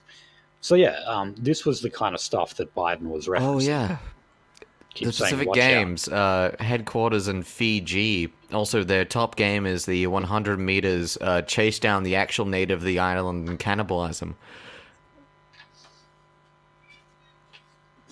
God, Fiji is where their natives wear skirts, like Yes, the men they wear do. skirts. I actually know. Like, I've been to Fiji. A lot of them are just straight fucking naked. Well, I just remember when I was a teenager, Fiji was actually in the news a lot at one stage because there was a coup there by George Speight.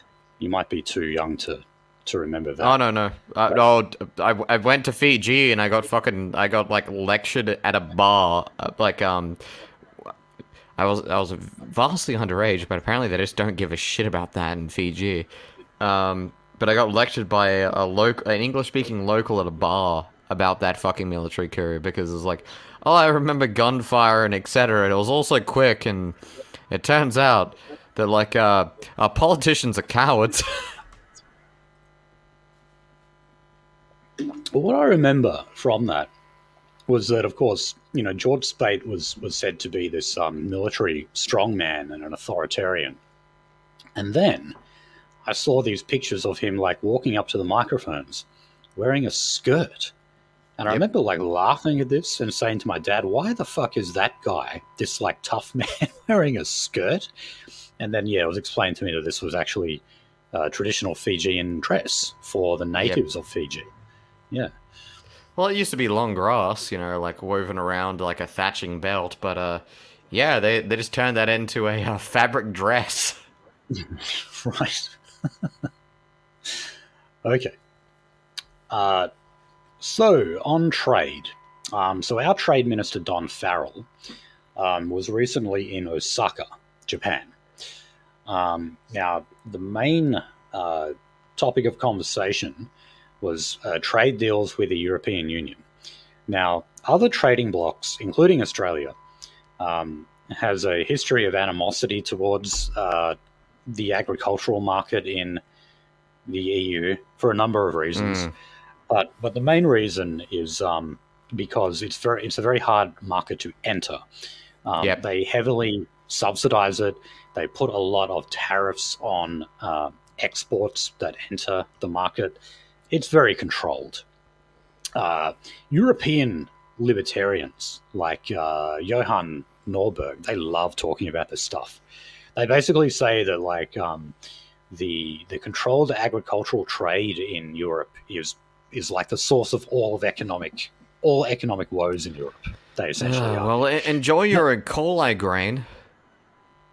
Right. Well, no, but they also say that it's the number one driver of poverty in Africa. You know why? Because Africa's largest possible industry export is agriculture, right? Even though they had no agriculture until Europeans taught them how to do it, nonetheless, their biggest continental export is said to be agriculture, and they still don't. They still don't unless they're being regulated by some external country. They still don't. It's normally just called a possible export. Right. Well, look, they're saying that what Don Farrell, our trade minister, was said to have been doing here was representing Australian farmers and getting them easier access to the European Union market.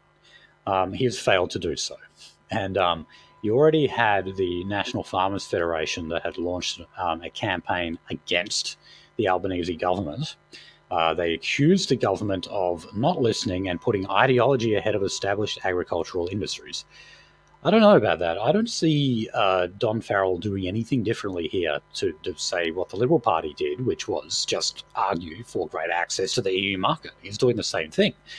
But anyway, it said that the demands, or like any chance of a deal being drawn up in these negotiations, have proven futile. Reports say that EU negotiators offered Australia a quota of just 15,000 to 20,000 tonnes of raw sugar per year, which, according to some producers, is so low that is not even a commercially viable amount to ship in the first place.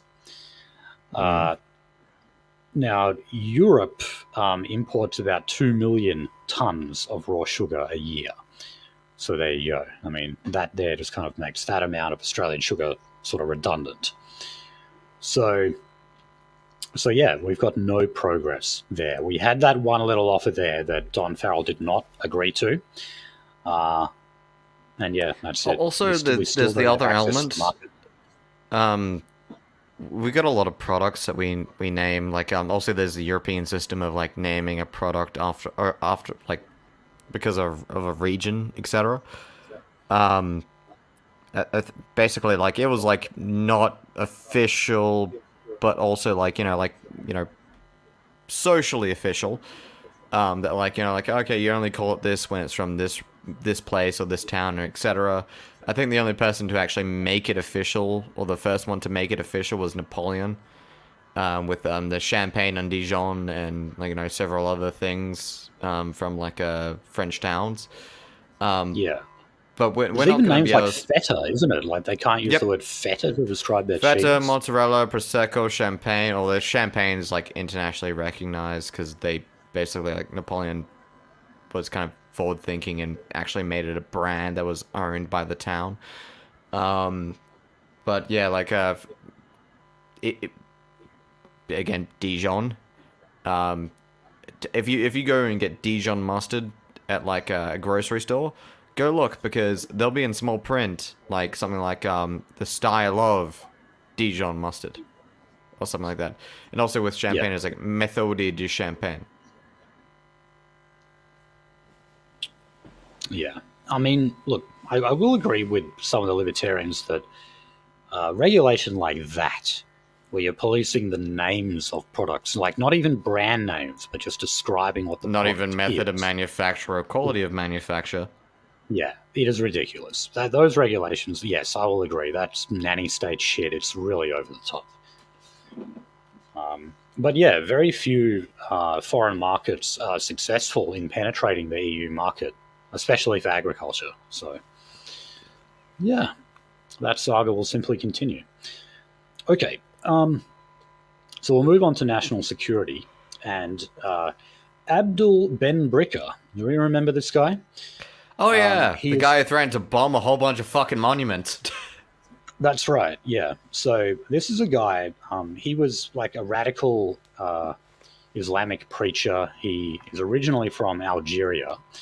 He made headlines, I remember, before he was actually charged with terrorism-related stuff. And that's because he said that Islam did not tolerate other religions. And, he said all the kind of Andrew Chowdhury stuff that you would expect.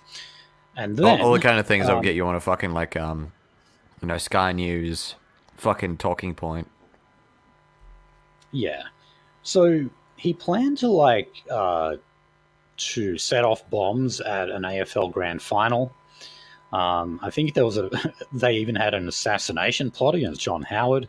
They had a whole heap of stuff. It was like public bombings of monuments and of large gatherings of people that they wanted to set off. Now, they may not have had any chance of actually bringing those plans to materialize, But nonetheless, I think him and a number of other people involved in the terrorist cell wanted at least to do that stuff.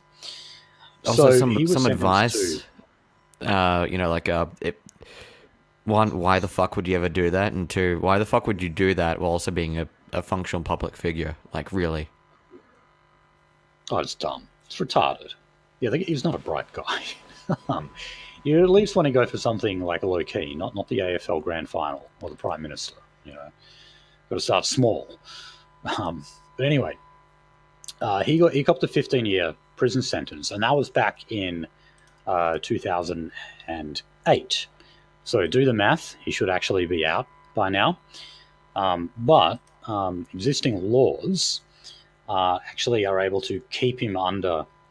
What's it called again? A detention order, I think it is. Basically, it means if they deem someone to be a continuing threat to the public for like terrorist-related reasons, well, you can actually keep them locked up. So, who knows how long that's going to go for.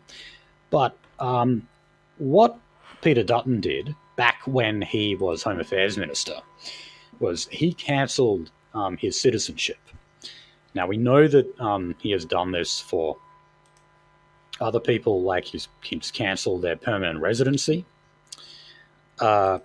Citizenship, at least according to the laws on the books, can only be cancelled if, well, there's two conditions. One, that the person has citizenship of another country.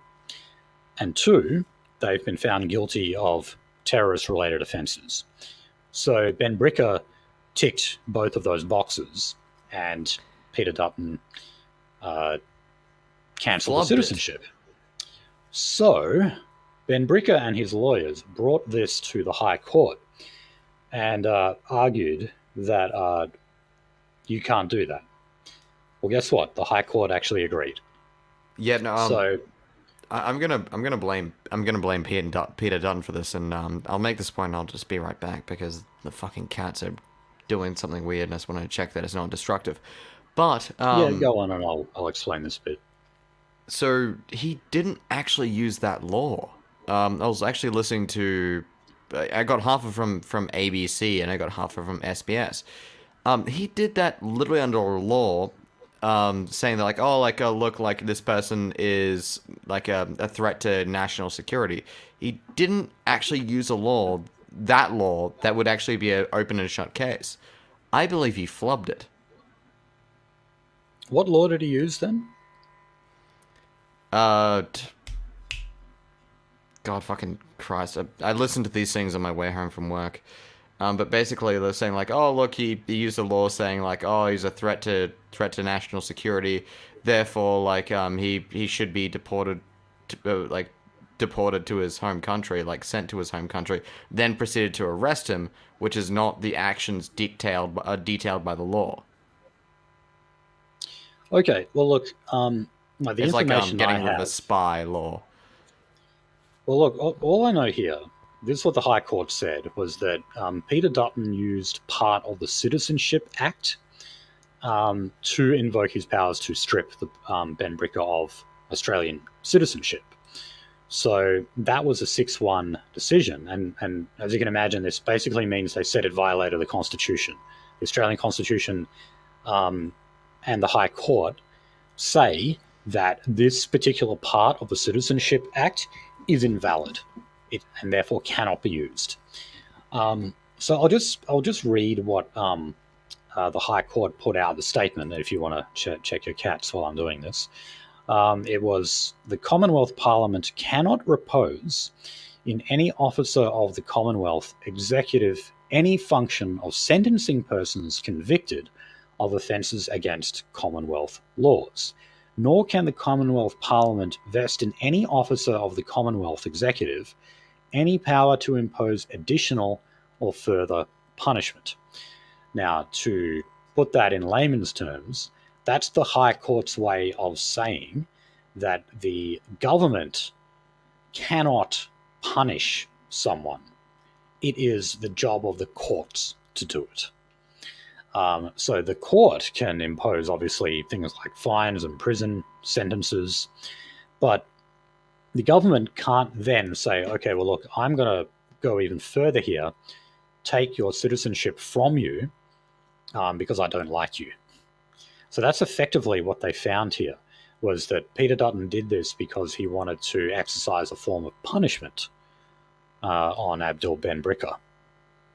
So yeah, that is interesting, the point that Knowlesy just makes there, that Peter Dutton may have been using the wrong part of the Citizen Act, or some other part of the law. I'm not sure. I haven't looked into all of that.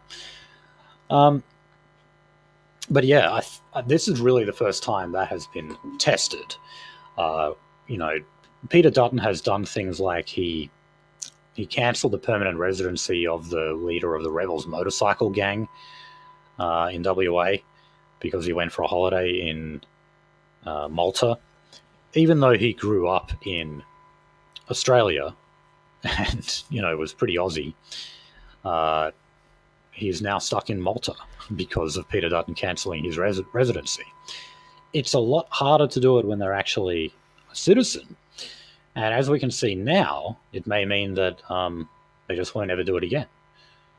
I'm not sure how much of that you heard there, Knowlesy, but yeah. Just the tail I definitely do want to investigate what you were saying about it. I want to know exactly what part of the Citizenship Act Peter Dutton was using there to justify stripping of citizenship. ABC detailed I used an unusual law, and then SBS said basically he could have used the straight up law, but he used this roundabout way of doing it. Okay. Yeah, we'll look further into that and keep people posted. Well, just quickly, one other part of the US visit was Kamala Harris praised Australia's gun laws. Oh, God. That's interesting because, even the kind of changes that Democrats propose in America, they don't go anywhere near as far as Australia's laws. Can I steal a terrible joke from Randbot just quickly? Yeah. Kamala Harris, ushered Anthony Albanese into the White House. That's not the first time that Kamala Harris has had anal in the White House. Right. Yeah, well, this was part of the way of them lauding Australian success, was to say, you guys have these great gun laws. Well, we're about to get, by their measure, greater gun laws in WA. Also, by the way, just times everything in Australia by 16, if you want to reference it to some American shit lib. Trust me, they're comparable. 16, as in, basically, to adjust for population.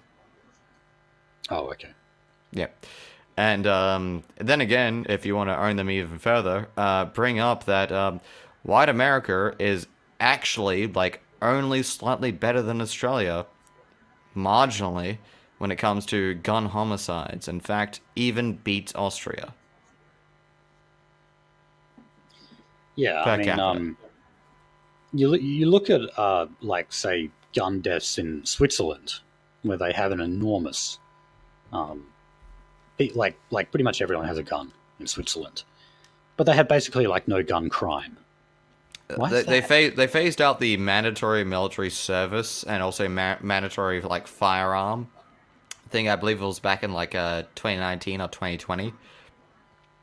But still it's a great country, except for Geneva, which is basically France. Right. Okay. On the housing, just a couple of quick stories. One is that the Northern Territory's program of social and affordable housing is facing another setback here. So this builder, George Malatos, has been ordered to pay $2.5 million in compensation for constructing multiple defective homes in the suburb of Bellamac back in 2013. Now, he claims that he doesn't have that money. He doesn't have anywhere near that amount.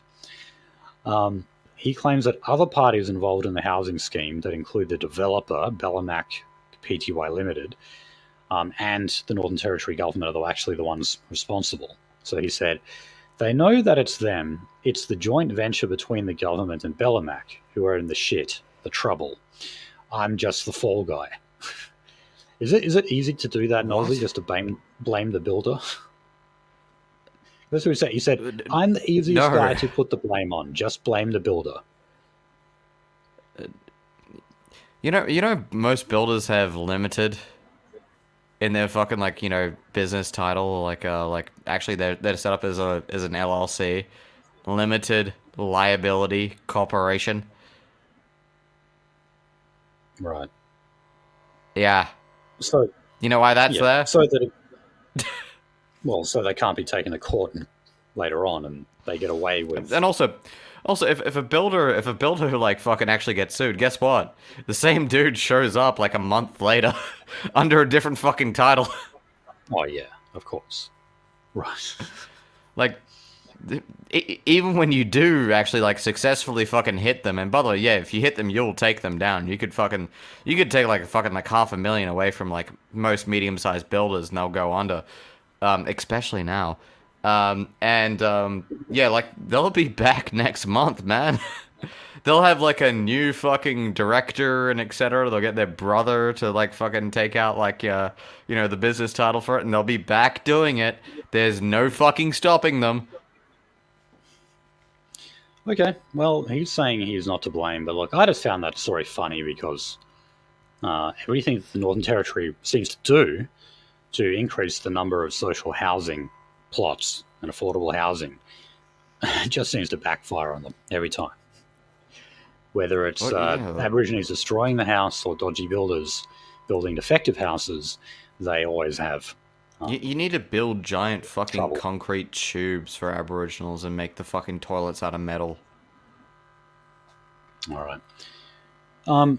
Just quickly in Queensland, Brisbane's housing data is showing that unit prices are on track to reach a record high before the end of the year. Now, this is being billed as Brisbane's market recovering. I look at this and just say, no, this means more housing affordability issues. It's harder to buy, it's harder to rent. Good if you're an investor, of course, but not if you're a buyer or a renter. So, yeah, we covered a couple of episodes ago how Sydney and Melbourne are still surging ahead.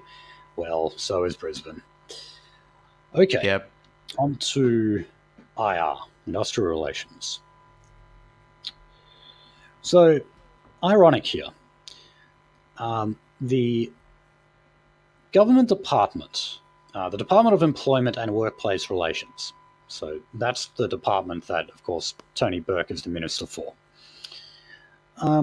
They have been found responsible for overseeing federal workplace and employment conditions deteriorate. Oh, sorry. They're responsible for that realm of policy, workplace conditions, employment, etc. But they've just been ordered to pay around $200,000 to rectify more than $60,000 underpayment for 99 staff. So, pretty ironic this is the government department that is supposed to enforce laws that ensure workers are paid fairly and paid what they're owed. They've been found to underpay 99 staff. Have the turns tabled. Right. So look, this is from the ABC, and they actually made attempts to get Tony Burke, who, as I said, is the minister here, to comment on this, and so far, crickets. It's so fucking embarrassing. Why the fuck would he do that? There is no fucking PR stunt he could pull that would not make this a shitfest. Probably.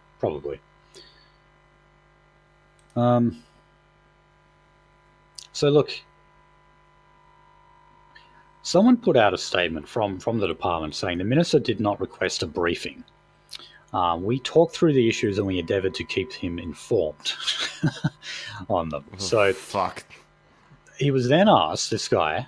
Your motherfuckers are being left on red. Oh, sorry, this is not a guy.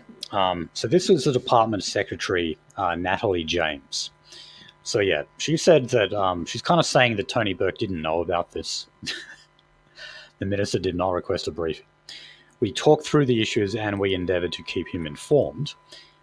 She was then asked by the ABC if Tony Burke had apologised to staff. Natalie James's response was, "I'm not sure why he would, Senator. It's my responsibility." Oh, no, sorry. It wasn't the ABC. It was Michaelia Cash who was asking this woman during Senate estimates. And then when she was further pressed on that, she said the answer is no. So Tony Burke has not apologised for this. Wow. Okay. So there's been a report that has come out on JobKeeper. So this, of course, was the payment that you got from the government in order to keep your job. So you were guaranteed a wage. A lot of people got this, and, you know, this was initially, I think it was, $1,500 per fortnight, I think was, how much you got. And this new report that is analysing the efficacy of that program said that it supported incomes, especially among poorer Australians, and prevented large-scale business failures. So that was especially among small business.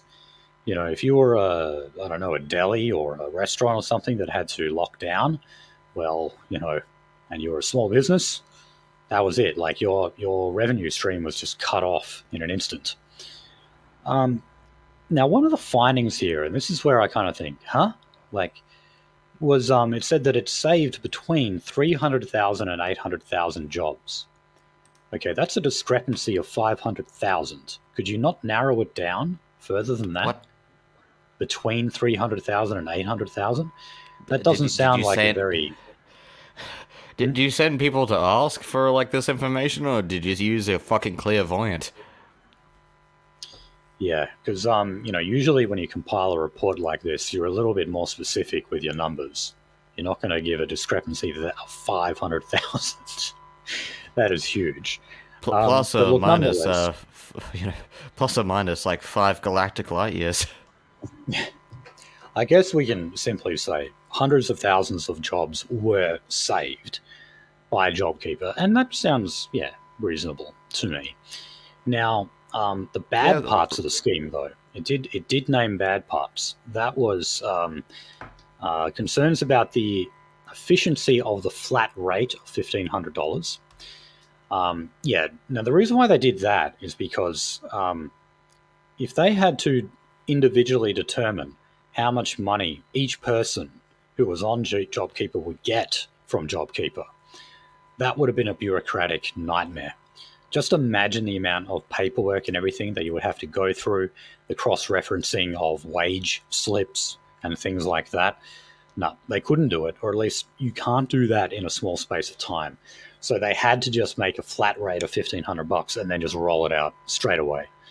So that, of course, meant that there was a lot of people who were earning more than what they'd already been getting.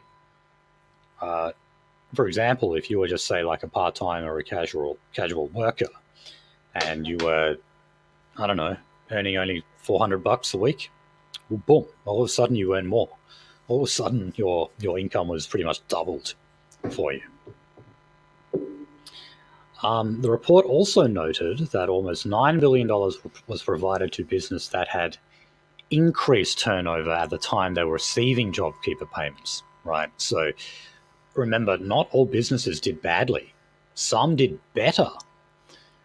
Indeed, places like Coles and Woolworths did a lot better because everywhere else is shut, and the only place you can go and gather together in a confined place with numerous other people to spread more diseases was the supermarket. Now, I don't know if they're included in that, but yeah, a lot of businesses that actually did better in during the times of COVID and the restrictions, um, then had the added benefit of not having to pay their staff because they were being paid by JobKeeper. So Yeah. that was another problem with it. But again, that still comes back to the timing of it. How quickly were they able to get JobKeeper out there and running? They would have had to have delayed it by possibly months if they wanted to take factors like that into consideration and do all the required red tape to do so. So, yeah. Okay. I'd say fuck it, last the emergency situation. Even if there's going to be like some dumb like interaction between the state and private industry, just fuck it and just deal with it. Yeah. We're already like theoretically taking something up the arse. Might as well take something up the arse, like, you know, economically. Yeah. It turns out we didn't, but like you know, fuck it. No regrets. Okay. The last IR story we have is on engineered stone. So people might have seen this in the news as of late. A Safe Work Australia report was recently put out. You can actually see an interview with the principal author of that report that was on 7:30 last night, as in Wednesday night, depending on when you're listening to this, if you want to get kind of more in depth on this. Knowlesy is probably going to have to explain the particulars of this, but basically, this product, the engineered stone, I've heard it described as a vanity product. It's like very fancy looking stone that is common to say have in an expensive looking kitchen or a bathroom, stuff like that.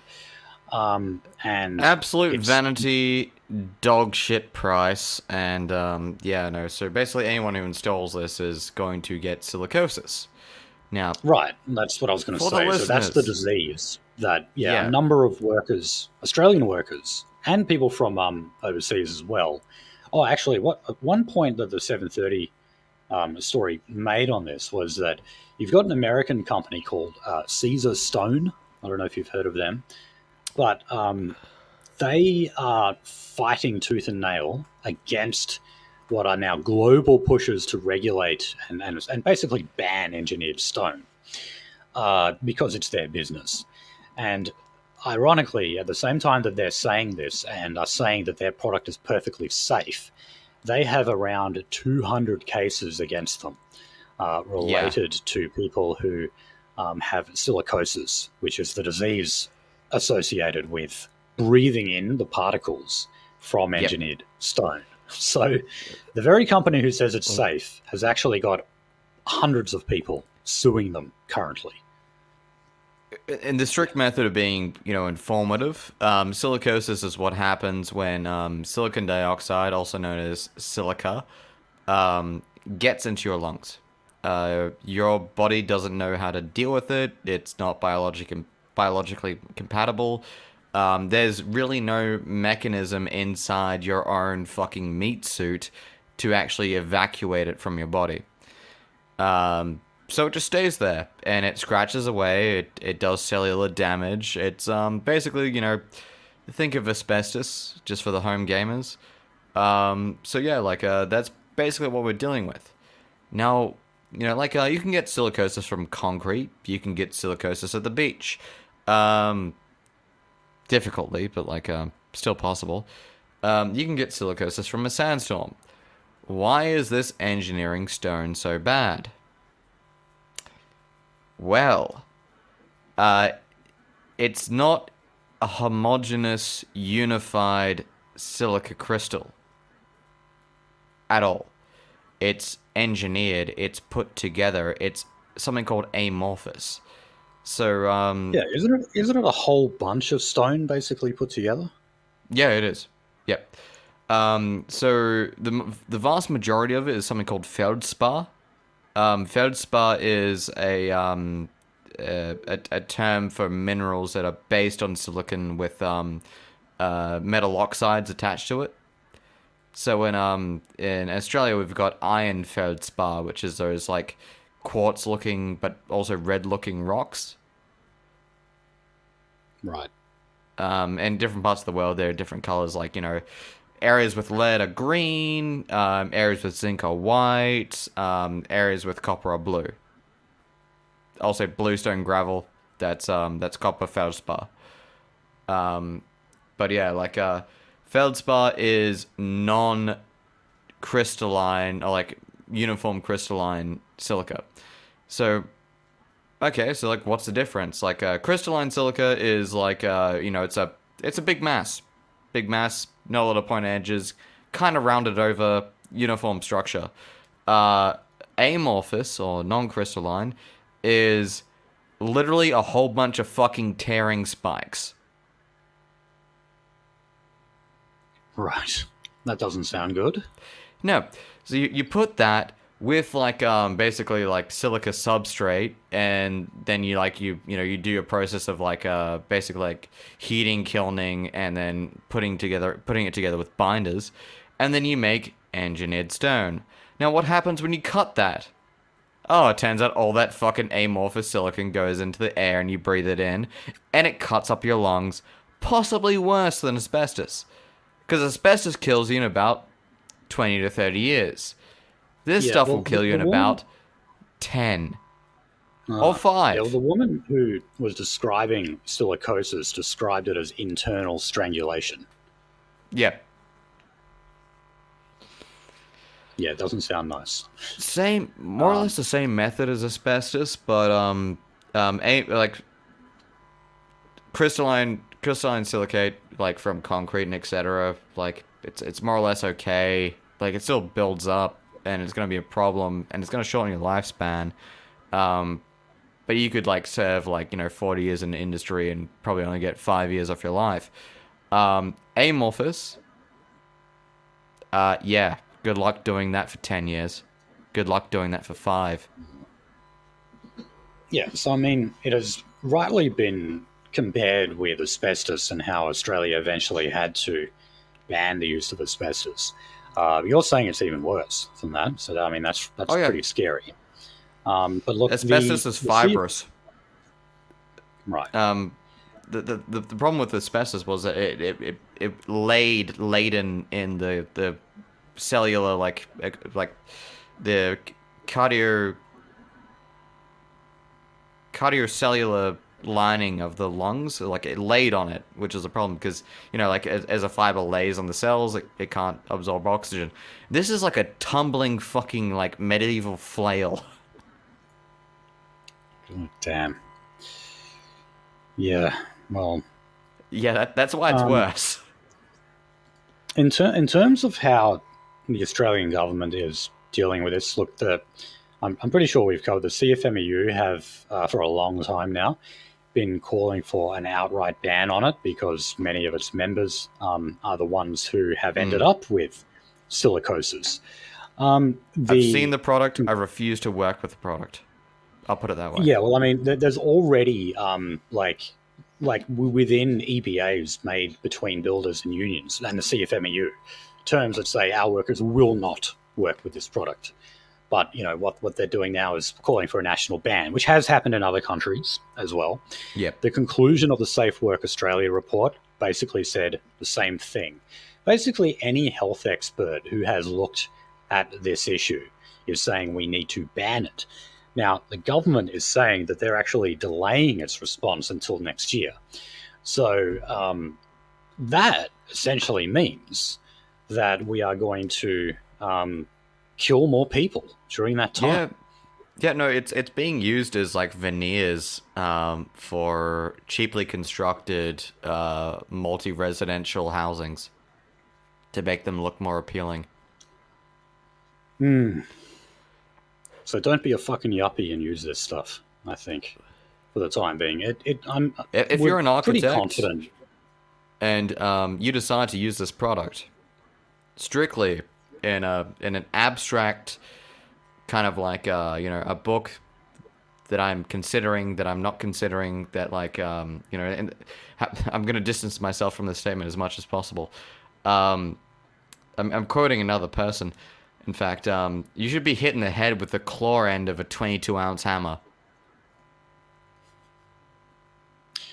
Yeah, well, look, I think we can be pretty confident that by sometime next year, the product will be banned.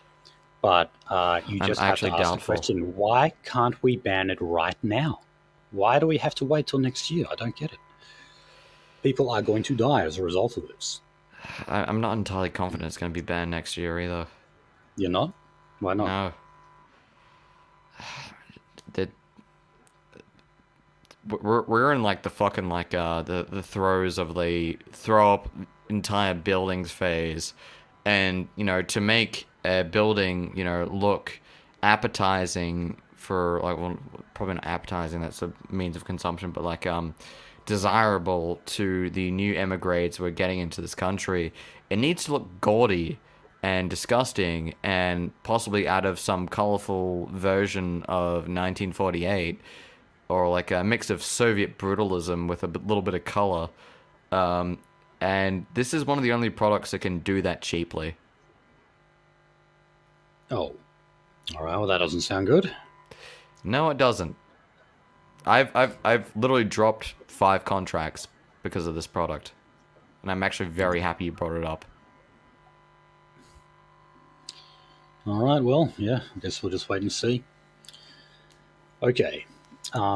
So the recent ban that went on the books in Victoria to do with Nazi symbols and gestures is going to be tested because you had Tom Sewell and Jacob Passant walked out of a courtroom the other day, Victoria County Court, and Jacob said, "Heil Hitler," and this is how the ABC reports this. Tried to gesture a very short Kyle. Well, it says, and raised his arm at about a 90-degree angle from his shoulder before taking it down. And then he said, "Oh, nearly did it. It's illegal now, isn't it?" Okay, so that the Victorian police have released a statement saying that, yeah, they are investigating that now. He's probably charged now, I'd say. So, yeah, remember the fact he only put it at a 90-degree angle. I mean, you'd want to put it at the 45-degree angle to make it proper, or, approximately 45-degree. But yeah, I mean, The look, difference I between think, petting a dog and hailing a taxi. yeah, but we're literally now going to have like the angle in which you raise your arm debated and tested Court, yeah. by Victorian law in a Victorian courtroom, which is quite farcical, I got to say. They're I've got a literally going to reference. be arguing over that. I'm gonna reference one of my fucking tweets. It's like imagine getting so butthurt about some fucking like little edgy boys that you literally fucking ban a hand movement and ban phrases and images. Like imagine Right. being so fucking butthurt. Imagine being so like fucking like ripped apart the asshole by such a simple thing. Yeah, yeah. Not me. But it's really silly. I would still also say, guys, don't try and test the boundaries here. You're better off not doing that. Remember, even if you get away with some of this stuff, you still have to pay with all of the court time and money that is required. And we want to hit Leave it up to the members professionals. yeah, and we don't want to always hit people up for legal funds and stuff. We want to keep that to a minimum, or at least use that money for much better purposes in the courts. Rather than stuff. There's only like something like mildly good out of this. It's like, okay, so get a whole bunch of precedent which actually defines what is a violation and is not a violation of the law. But also like diversify. Like diversify your bonds, motherfucker. Like alright, ban one symbol. Let's take something from like the playbook of like, what was it, 2017? Make another symbol, make them ban that too. Alright, why not? Let's do that. Okay, let's move on. We've been going for a while. There's still just a couple more stories. jump straight to the WA Liberals. Now, this is actually quite interesting what's happened here. So you might know 4 Nationals, 2 Liberals, probably the lowest representation of the coalition in the country here in the WA Parliament. Well, guess what? It's now 3 Liberals and 3 Nationals. It's an even split. The reason for that is because you've got the Northwest Central MP, that's the name of the electorate, Northwest Central, Marome Beard. Now, she was in the National Party and she has defected to the Liberal Party. So that now means, as I said, you've got an even split between the Liberals and the Nationals in the lower house. And that brings into question whether or not the National Party in the coalition, because we still do have a coalition between the Liberals and the Nationals here in WA, it brings into question whether or not they would still be the opposition leader. And I don't think that the Nationals had ever taken on the opposition leadership before. But they did this time, because they actually doubled the amount of Liberal representation. Anyway, currently you have Shane Love, who is the leader of the National Party, and the leader of the opposition, or of the coalition. The Liberal Party, you've got... Why am I drawing a blank here? Oh, Libby Mettam. Libby Mettam is the leader of the Liberal Party.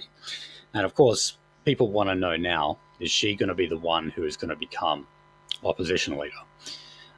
So Libby Mettam said that she was ready to take up the mantle, but she has acknowledged that Shane Love is still the current holder of the position.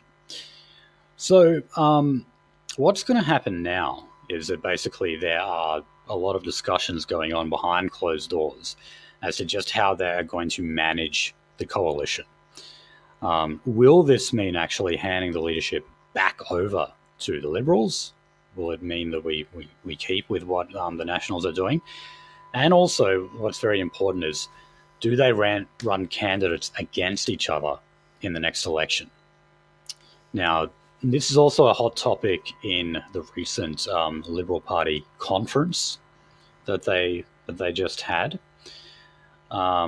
This was kind of like emceed by the state party president, Carolyn DeRusso. You may have seen her on Sky News. She's a regular contributor on there. So yeah, she is the president of the WA branch of the Liberal Party. And she said that the Liberal Party is repairing right now. It would bloody want to, with only 2 and then now 3 members in the lower house. So she said the public has had almost 12 months respite from our internal intrigues, and I'd like to keep it that way. Well, you didn't get it for that long, did you? Because you now just got a defection. So Carolyn DeRusso pointed to the government's dumping of the Aboriginal Cultural Heritage Act, the result of the Voice referendum, and blazing incompetence from the state and federal Labor government as political gifts for the Liberals. Peter Dutton was also the keynote speaker at this event. And yeah, it seems like there's a general feeling of resurgence and revitalization of the Liberal Party here. And yeah, I guess adding +1 to your ranks now that you've got 3 MPs, I guess maybe that would give you a little bit of a boost as well, although that could just backfire. Now, oh yeah, sorry, one thing I forgot to mention about Miss Beard is that electoral boundary laws were looking basically to absorb her electorate into the seat of Moore. Who is the member for the seat of Moore? Well, it's Shane Love, the leader of the National Party. So that would have effectively meant she would have been kicked out. And if she wanted to run for the seat, she would have to run against Shane Love in some capacity. So she would either have to run for his pre-selection for the National Party in a seat of more, or she'll have to run as a member of the Liberal Party. Now, she is saying that her decision to defect, to jump ship to the Liberals, had nothing to do with that. I call bullshit on that. I think it had everything to do with it. It strategically seems like a very unusual thing to do. Okay. Yeah, what's next? I was going to say, I'm just reading over the stuff on crime here. It's all stuff on Unit 18 that I think we've done enough of. Just quickly out of the Northern Territory, there's been an increase in the amount of security guards that are contracted by the Northern Territory government. You want to know why? Because there's a shortage of police, right? So they've had to hire private security to kind of, who have obviously not as much power as police, but they have some. No. And this is about that fucking incident where with the street sleeper. Well, there was a report that was going through the type of disturbances that private security hired by the government deal with. And number one was, so the most common offence was camping or rough sleeping.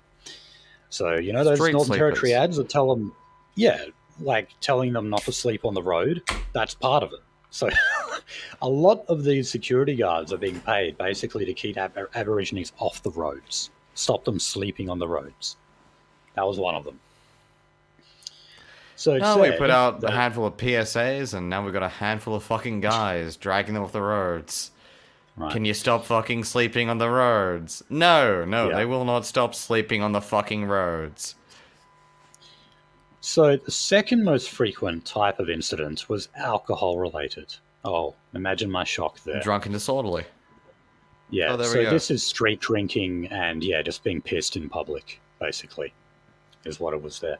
So now you've got less police worrying about it and more private security having to deal with it instead, because no one wants to be a cop. The market has found a solution. Yep. And I fucking hate libertarianism. New report on vapes came out, just to talk about drugs quickly.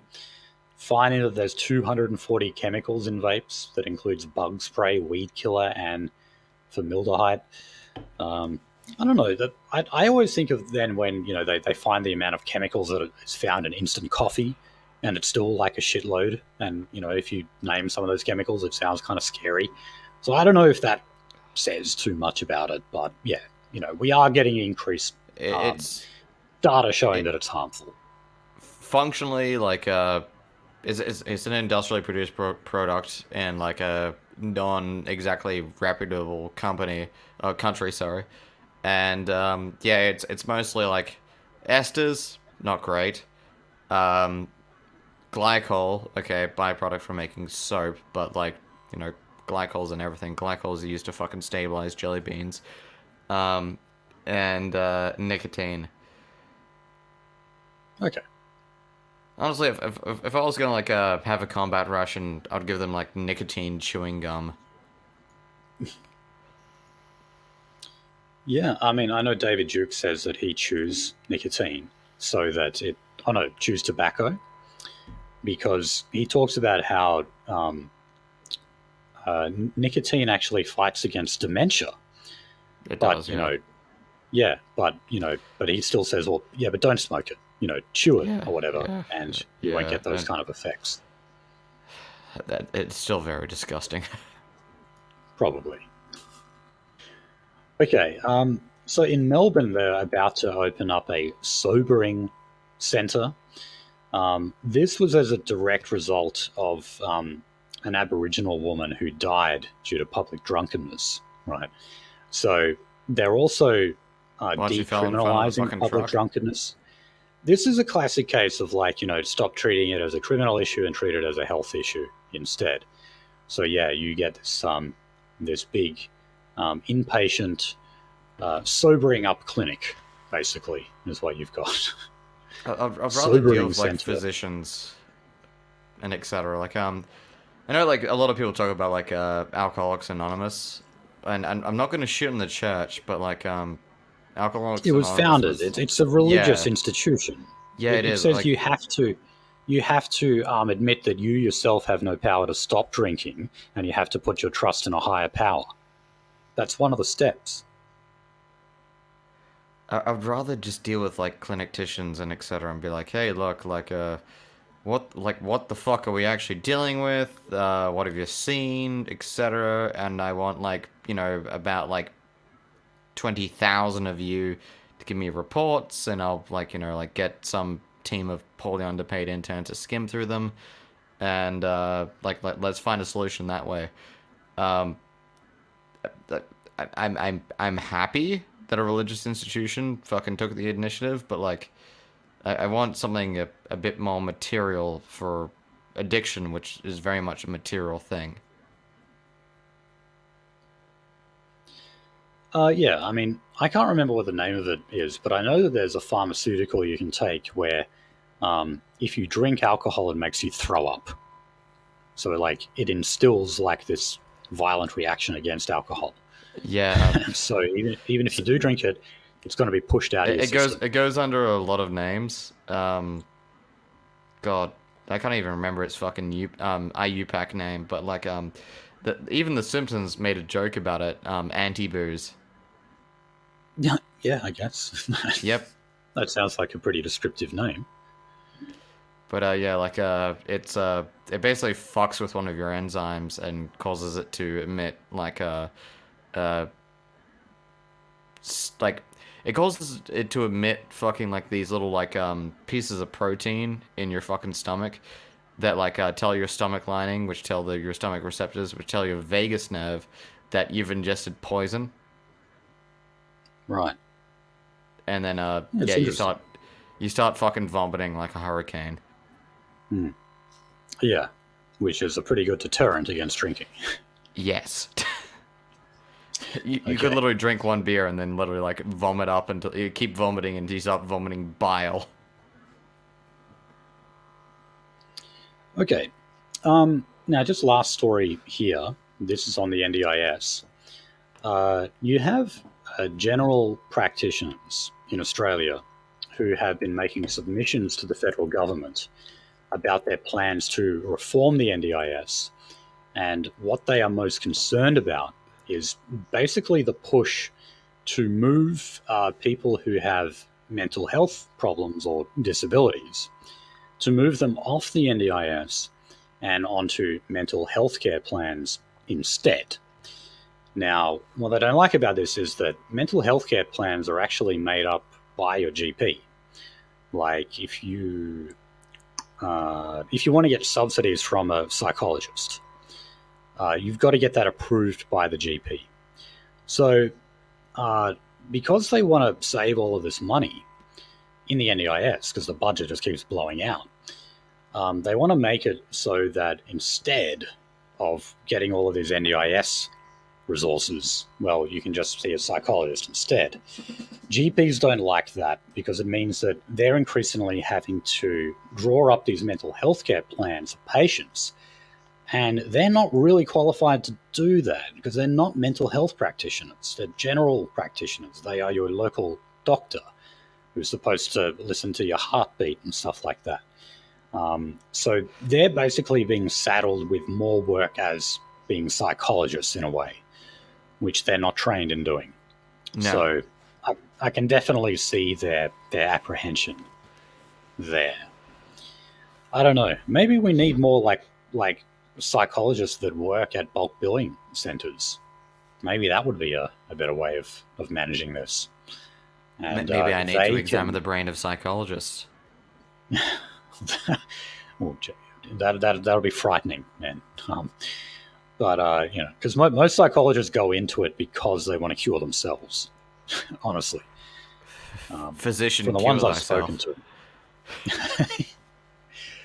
to. So yeah, either way, this is going to happen because the NDIS is completely unsustainable.